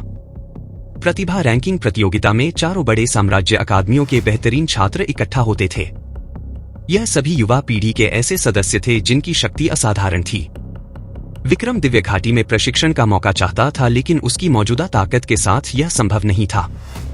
पिछली प्रतिभा रैंकिंग प्रतियोगिता में पहले स्थान पर आने वाला निरंजन 5वें दर्जे में था, जो एक बेहद खतरनाक ताकत थी। इसलिए अगर विक्रम को अपनी जगह पक्की करनी थी तो उसे इस महीने के भीतर तीसरे दर्जे तक पहुंचना जरूरी था, ताकि उसके पास मौका हो। उम्मीद है कि इस प्रतिभा रैंकिंग प्रतियोगिता में ज्यादा खतरनाक प्रतिभावान लोग सामने नहीं आएंगे। दिन अब दिन गुजरते गए और देवगढ़ शहर में सब कुछ शांत रहा। रुद्र प्रताप के जाने के बाद प्रताप परिवार की तरफ से कोई खबर नहीं आई थी। क्या प्रताप परिवार इस झटके को चुपचाप सहन कर लेगा? दिव्यधाम आश्रम के एक प्रतिभावान शिष्य के रूप में रुद्र प्रताप का ओहदा बहुत ऊंचा था। क्या वह एक लड़की के हाथों घायल होने के बाद इसे जाने देगा? लेकिन कई दिनों से प्रताप परिवार की तरफ से कोई कार्रवाई क्यों नहीं हुई थी? यह सब नेहा के बनाए हुए रहस्यमयी और भयानक सुरक्षा कवच के डर और उसकी पहचान के प्रति सम्मान के कारण था। प्रताप परिवार इन दिनों निष्क्रिय नहीं बैठा था, बल्कि वे गुपचुप तरीके से नेहा के बारे में जांच पड़ताल कर रहे थे और उन्होंने दिव्यम आश्रम को भी स्थिति के बारे में बता दिया था। दुर्भाग्य से कई दिनों की जांच के बाद भी वे नेहा के बारे में कुछ भी पता नहीं लगा पाए थे। भव्य हॉल के भीतर प्रताप परिवार के बड़े सदस्यों के चेहरे पर उदासी थी और हवा में एक ठंडक भरी मारक आभा फैली हुई थी। मालिक विक्रम सिंह प्रताप परिवार में नहीं है। उसके ठिकाने का पता नहीं है। एक योद्धा ने सम्मानपूर्वक सूचना दी। मीरा के बारे में कोई खबर? रुद्र के पिता ने गहरी आवाज में पूछा। अभी तक नहीं। देवगढ़ शहर छोड़ने के बाद मीरा की कोई खबर नहीं है। डर है कि उसके साथ कोई अनहोनी हुई हो। एक और सदस्य ने सम्मानपूर्वक सूचना दी। मालिक हाल के दिनों में कोई हमें गुपचुप तरीके से देख रहा है। मुझे डर है कि विक्रम सिंह पहले से ही अपनी अगली योजना बना रहा है। एक मुखिया ने गंभीरता से कहा। रुद्र के पिता ने सिर हिलाया और भय सिकोड़ते हुए कहा, रुद्र प्रताप ने असावधानी दिखाई है और सांप को डरा दिया है। विक्रम सिंह कभी भी अपने परिवार को खतरे में नहीं आने देगा। त्यांजू अब शांत नहीं है। हम अगर वह दुष्ट लड़की ना होती तो मैं विक्रम सिंह को बहू तब पहले ही मार चुका होता। रुद्र प्रताप ने ठंडे और गुस्से वाले लहजे में कहा, लेकिन नेहा के बनाए हुए भयानक सुरक्षा कवच के बारे में सोचकर उसे अभी भी डर महसूस हो रहा था। मालिक विक्रम सिंह बहुत तेजी से बढ़ रहा है। हमें उससे जल्द से जल्द छुटकारा पाना होगा, वरना एक बार जब वह और ताकतवर हो जाएगा तो वह हमारे प्रताप परिवार के लिए और भी बड़ा खतरा बन जाएगा। एक और मुखिया ने गंभीरता से कहा, हम रुद्र का छोटा भाई और मुखिया विक्रम सिंह के हाथों मरे हैं। क्या तुम्हें लगता है कि मैं उसे जाने दूंगा? रुद्र के पिता ने मेज पर हाथ मारते हुए गुस्से में कहा, क्या विक्रम सिंह प्रतिभा रैंकिंग प्रतियोगिता में भाग नहीं लेना चाहता? उसे एक और महीने जीने दो। तब तक वह निश्चित रूप से सर्वज्ञान अकादमी लौट आएगा। वह लड़की हर समय उसके पीछे रही है। हम उस रहस्यमयी ताकत को नहीं भेज सकते। रुद्र प्रताप ने उदास और गुस्से वाले लहजे में कहा, मेरे पास अपने तरीके हैं। रुद्र के पिता ने गंभीर रूप से कहा। उसके चेहरे पर क्रूरता थी। और उसी क्षण एक आकृति अचानक भव्य हॉल में प्रकट हुई। दादाजी रुद्र प्रताप ने खुशी से कहा। पुराने मालिक उच्च रैंकिंग सदस्यों ने सम्मानपूर्वक सिर झुकाया। आने वाला व्यक्ति रुद्र के दादाजी थे, प्रताप परिवार के सबसे ताकतवर सदस्य। रुद्र के दादाजी के आने के साथ पूरा हॉल तुरंत एक बेहद भयानक आभा से गिर गया, जिससे लोगों के दिल डर से कांपने लगे। पिताजी, दिव्य आश्रम में क्या नतीजा निकला? रुद्र के पिता ने पूछा। रुद्र के दादाजी पल भर के लिए चुप रहे। फिर उन्होंने गंभीरता से कहा, दिव्यधाम आश्रम का संरक्षक विक्रम सिंह को जल्द से जल्द खत्म करने के हमारे फैसले से सहमत है। यह लड़का बहुत बड़ा खतरा है। दादाजी, गुरुजी का क्या सोचना है? रुद्र प्रताप ने जल्दी से पूछा। रुद्र के दादाजी ने जवाब दिया। उन्होंने मंजूरी नहीं दी, लेकिन विरोध भी नहीं किया। इसका मतलब है कि उन्होंने सहमति दे दी है। मेरे जाने से पहले गुरुजी ने यह भी कहा कि वह मेरे फैसले का समर्थन करते हैं। इसके अलावा दिव्यधाम आश्रम भी नहीं चाहता कि विक्रम सिंह और ताकतवर हो। रुद्र प्रताप ने एक ठंडी मुस्कान के साथ कहा। उसका चेहरा आत्मसंतुष्टि से भरा था। उसकी आंखों में एक क्रूरता थी। रुद्र प्रताप ने आगे कहा, 10 दिनों से भी कम समय में मुझे नहीं पता कि विक्रम सिंह ने किस तरह की जादुई गोलियां खाई। उसकी ताकत 9वें दर्जे से दूसरे दर्जे तक पहुंच गई। इतनी तेज गति से वृद्धि पूरे साम्राज्य में नहीं मिल सकती है। जिससे रुद्र प्रताप सबसे ज्यादा डरता था वह यह था कि विक्रम सिंह उसकी 60% ताकत का सामना कर सकता था। विक्रम के पिता के जन्मदिन पर उस दुष्ट लड़की ने उन्हें रक्त जेड बोधि नाम का एक खजाना दिया, जिसने तुरंत विक्रम के पिता की ताकत को एक स्तर तक बढ़ा दिया। अगर विक्रम सिंह ने भी इसका सेवन किया है तो यह आश्चर्य की बात नहीं है कि वह दूसरे दर्जे तक पहुंच गया। रुद्र के पिता ने गंभीर रूप से कहा, हमारे ऊपर जासूसी करने वालों को खत्म करने के लिए किसी को भेजो। हमारे प्रताप परिवार पर जासूसी करने की हिम्मत करना मौत को दावत देना है। रुद्र के पिता ने ठंडे लहजे में कहा। 1 महीना तेजी से गुजर गया। जयदीप और देवराज ने तीसरे दर्जे में आसानी से प्रवेश किया। उनके द्वारा लाए गए मौत की सजा पाए हुए कैदियों के बैच ने भी अपनी ताकत में बहुत सुधार किया, जिससे नील शिखर की शक्ति काफी बढ़ गई। नील शिखर अभी भी अपने शुरुआती चरण में था, जिसमें ज्यादा सदस्य नहीं थे। सभी मौत की सजा पाए हुए कैदियों को मिलाकर 100 भी नहीं थे, लेकिन उनकी ताकत को कम नहीं आंका जा सकता था। अपने एकांतवास से बाहर निकलने के बाद विक्रम नेहा और दूसरों के साथ सर्वज्ञान अकादमी गया। नीरज और जयदीप गुपचुप तरीके से उनका पीछा कर रहे थे। प्रतिभा रैंकिंग प्रतियोगिता शुरू होने में 3 दिन बाकी थे। विक्रम को अकादमी में फिर से इकट्ठा होना था ताकि सौरभ और मुखिया उसे दिव्य घाटी तक ले जाएं। सर्वज्ञान अकादमी जाते समय आत्मा अचानक प्रकट हुआ। महान सेनापति को सूचना देते हुए प्रताप परिवार ने घात लगाकर हमला किया है। यह पर्वतमाला पर है, एक ऐसी जगह जहां से हमें गुजरना ही होगा। रुद्र के दादाजी के हमला करने की बहुत ज्यादा संभावना है। आत्मा ने सम्मानपूर्वक सूचना दी। यह सुनकर विक्रम की भैंस सिकुड़ी और उसने ठंडे लहजे में कहा, ऐसा लगता है कि वे इस अवसर का हमेशा से इंतजार कर रहे थे। कोई आश्चर्य नहीं कि 1 महीने तक कोई हरकत नहीं हुई। लेकिन फिर क्या मैं भी इस अवसर का इंतजार नहीं कर रहा था? रुद्र के दादाजी अंकित की आंखों में दर्द झलक रहा था, इससे पहले कि उसने अपनी चिंता व्यक्त की। विक्रम भाई, इस समय उनका हस्तक्षेप हमें बहुत समय खर्च करवाएगा और अकादमी के प्रधानाचार्य सभी इंतजार कर रहे हैं। जयदीप, देवराज, सर्वशक्ति पीठ को तुरंत पर्वतमाला तक जाने का आदेश दो। तेज लड़ाई तेज समाधान, विक्रम ने आदेश दिया, क्योंकि वे अपने रास्ते पर चलते रहे। उनका पीछा करने वाली परछाइयां जयदीप और देवराज आदेश का पालन करने के लिए पूरी गति से निकल चुके थे। विक्रम भाई, प्रताप परिवार का क्या? प्रिया ने चिंता से पूछा। विक्रम ने गंभीरता से कहा, चिंता मत करो। मैंने पहले ही ललित को शाही शहर के महान सेनापति और नगरपति को सूचित करने की व्यवस्था कर दी है। विक्रम और उसके समूह के जाने के तुरंत बाद बर्फ सफेद बालों वाला एक व्यक्ति और एक गहरी नजर जो अदृश्य क्रूरता के साथ झिलमिला रही थी, अचानक प्रकट हुआ। यह बूढ़ा व्यक्ति कोई और नहीं बल्कि रुद्र के दादाजी थे। हालांकि उन्होंने विक्रम को रोका नहीं और ना ही कोई कदम उठाया। आधे घंटे बाद विक्रम और उसके साथी पहले ही पर्वतमाला के सामने जंगल में पहुंच चुके थे। उनके चेहरे बेहद गंभीर हो गए, क्योंकि वे सतर्कता से अपने आसपास का निरीक्षण कर रहे थे। विक्रम और अन्य लोग पर्वतमाला में प्रवेश करने की जल्दी में नहीं थे। उन्हें मुकुल जैसे योद्धाओं के आने का इंतजार करना था, इससे पहले कि वे अंदर जाने की हिम्मत कर सके। कुछ ठीक नहीं है, अर्जुन ने गंभीरता से कहा। असहज महसूस करते हुए सभी सावधान रहे। विक्रम ने चेतावनी दी, क्योंकि उसे भी बेचैनी महसूस हो रही थी। फुट फुट फुट, अचानक सभी दिशाओं से 1 दर्जन ध्वनियां आई, जैसे हाथ की तरह मोटी नुकीली कांटेदार शाखाएं उनकी ओर गोली की तरह आई। जंगल में बहुत पहले ही घात लगाकर हमला किया गया था।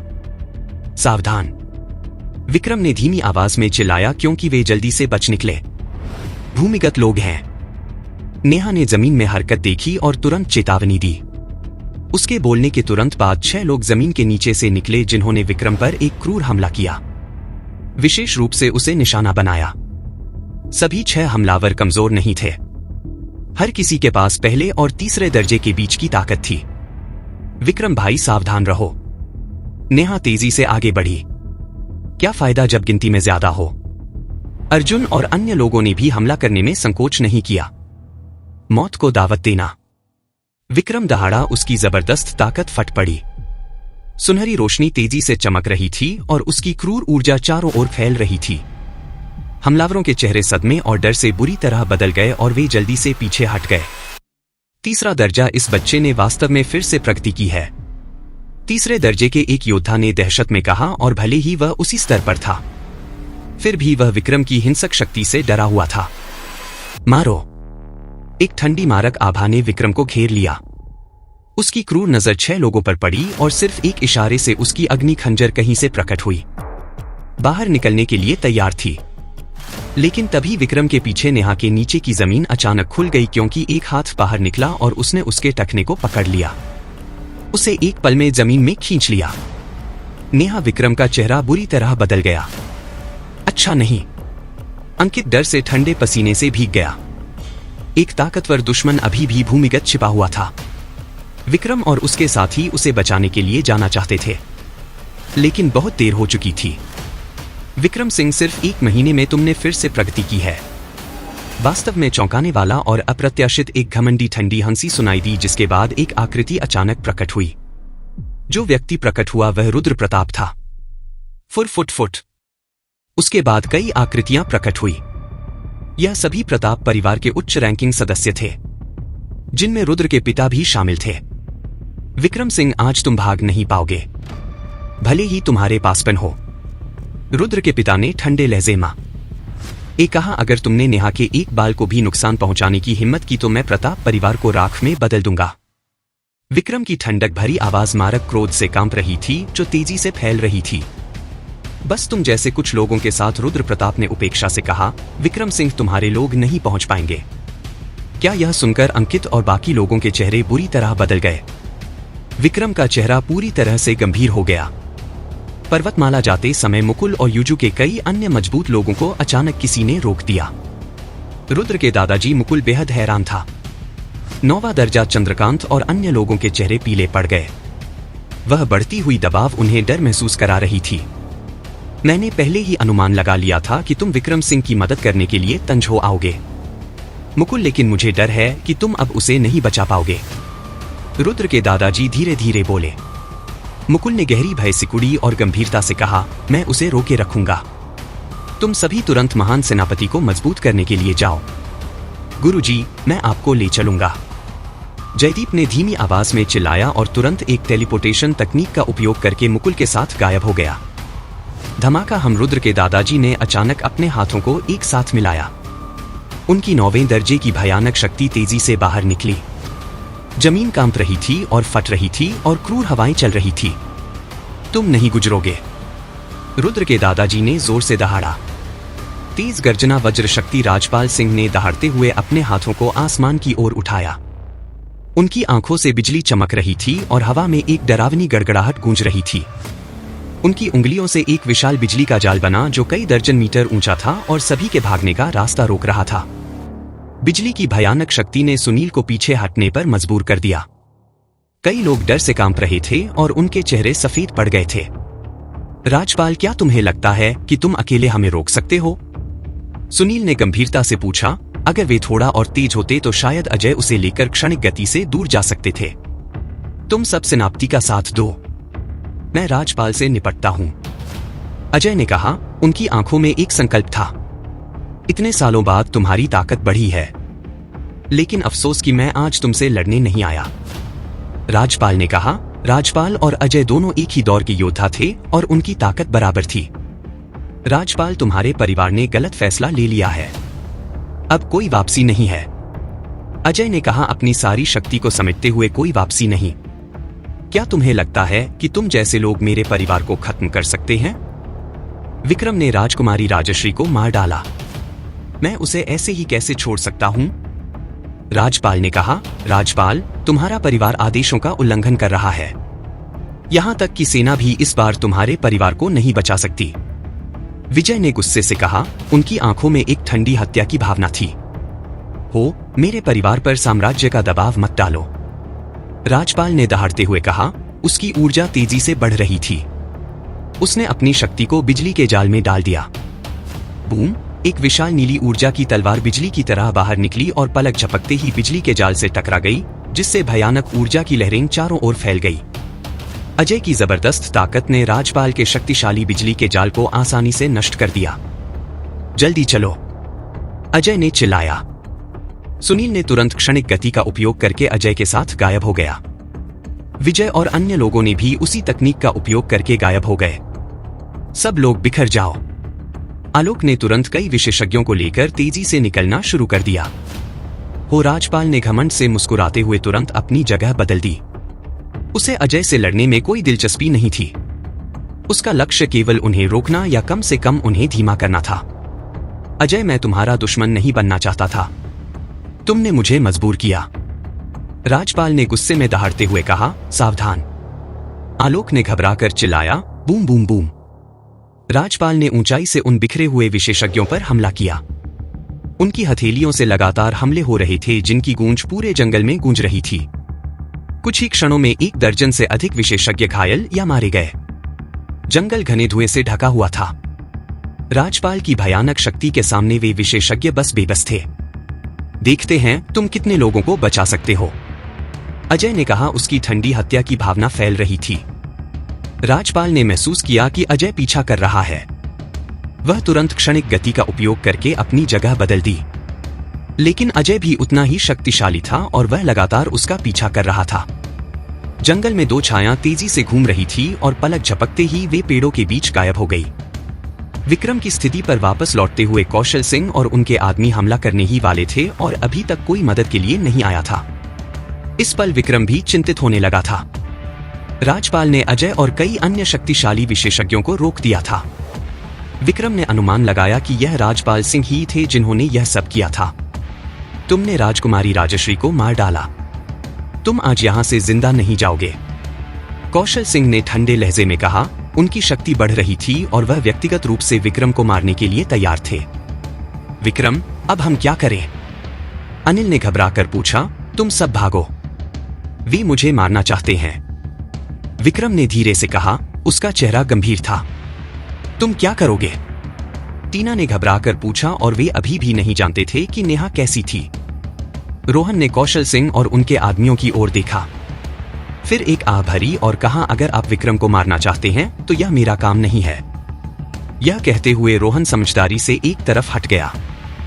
हो, हम तुम्हें छोड़ देंगे, तुम अपनी जगह जानते हो, अब जाओ, ध्रुव ने कहा। रोहन, तुम कमीने, अनिल ने गुस्से में चिल्लाया। धमाका। अगले ही पल कौशल सिंह ने अचानक जमीन पर पैर मारा और एक जोरदार आवाज के साथ वह विक्रम की ओर तेजी से बढ़े।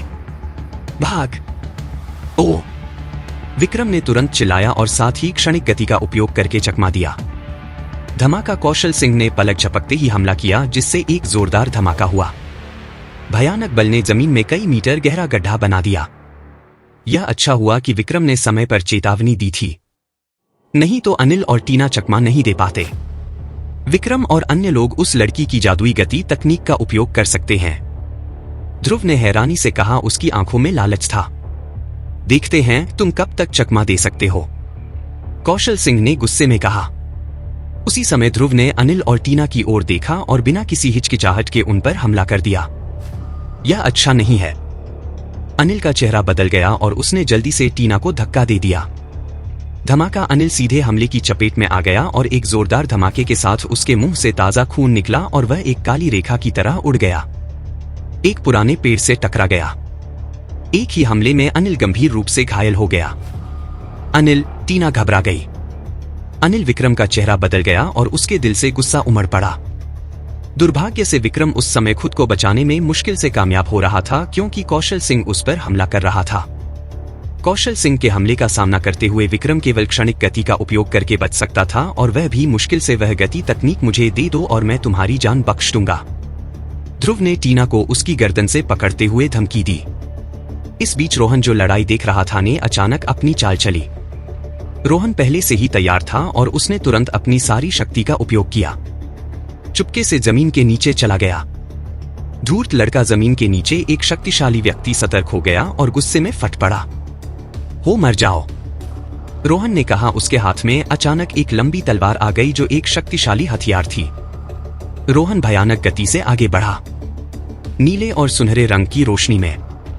पलक झपकते ही उसने जमीन के नीचे छिपे विशेषज्ञ को मार डाला और फिर नेहा के साथ जमीन से बाहर निकला। तुम चालाक चूहे हो, तो तुमने यह सब पहले से ही योजना बना ली थी, ध्रुव ने रोहन को देखा। उसके हाथ में हथियार देखकर वह चौंक गया। यह एक शक्तिशाली हथियार है। नेहा, तुम ठीक हो? विक्रम ने क्षणिक गति से भागते हुए पूछा। विक्रम, मैं ठीक हूं, नेहा ने जवाब दिया। उसका प्यारा चेहरा बेहद ठंडा था। फिर उसने क्षणिक गति का उपयोग करके अनिल के पास पहुंची। अनिल गंभीर रूप से घायल हो गया था और पूरी तरह से बेहोश हो गया था। नेहा ने जल्दी से एक दवा निकाली और उसे निगलने के लिए कहा। तुम सब वहां क्या कर रहे हो? उस कमीने को मार डालो। ध्रुव ने राजपाल के विशेषज्ञों पर चिल्लाया। उनमें से 3 तुरंत रोहन की ओर दौड़े। मुझे मार डालोगे? क्या मैं इतना आसान दिखता हूं? रोहन ने हल्के से कहा, एक विशाल और जंगली आभा को छोड़ते हुए। तुम लड़की वह गति तकनीक मुझे दे दो, नहीं तो मैं इसका सिर तोड़ दूंगा। ध्रुव ने नेहा को धमकी दी। तुम बहुत आगे बढ़ गए। नेहा की आभा एक पल में बदल गई। उसका ठंडा और कठोर चेहरा पहले कभी नहीं देखा गया था और उसके अंदर की बढ़ती शक्ति एक बाढ़ की तरह फट गई। उसका शरीर पूरी तरह से बैंगनी रोशनी से घिरा हुआ था, जिसमें बैंगनी ऊर्जा की धाराएं उसके चारों ओर उठ रही थी।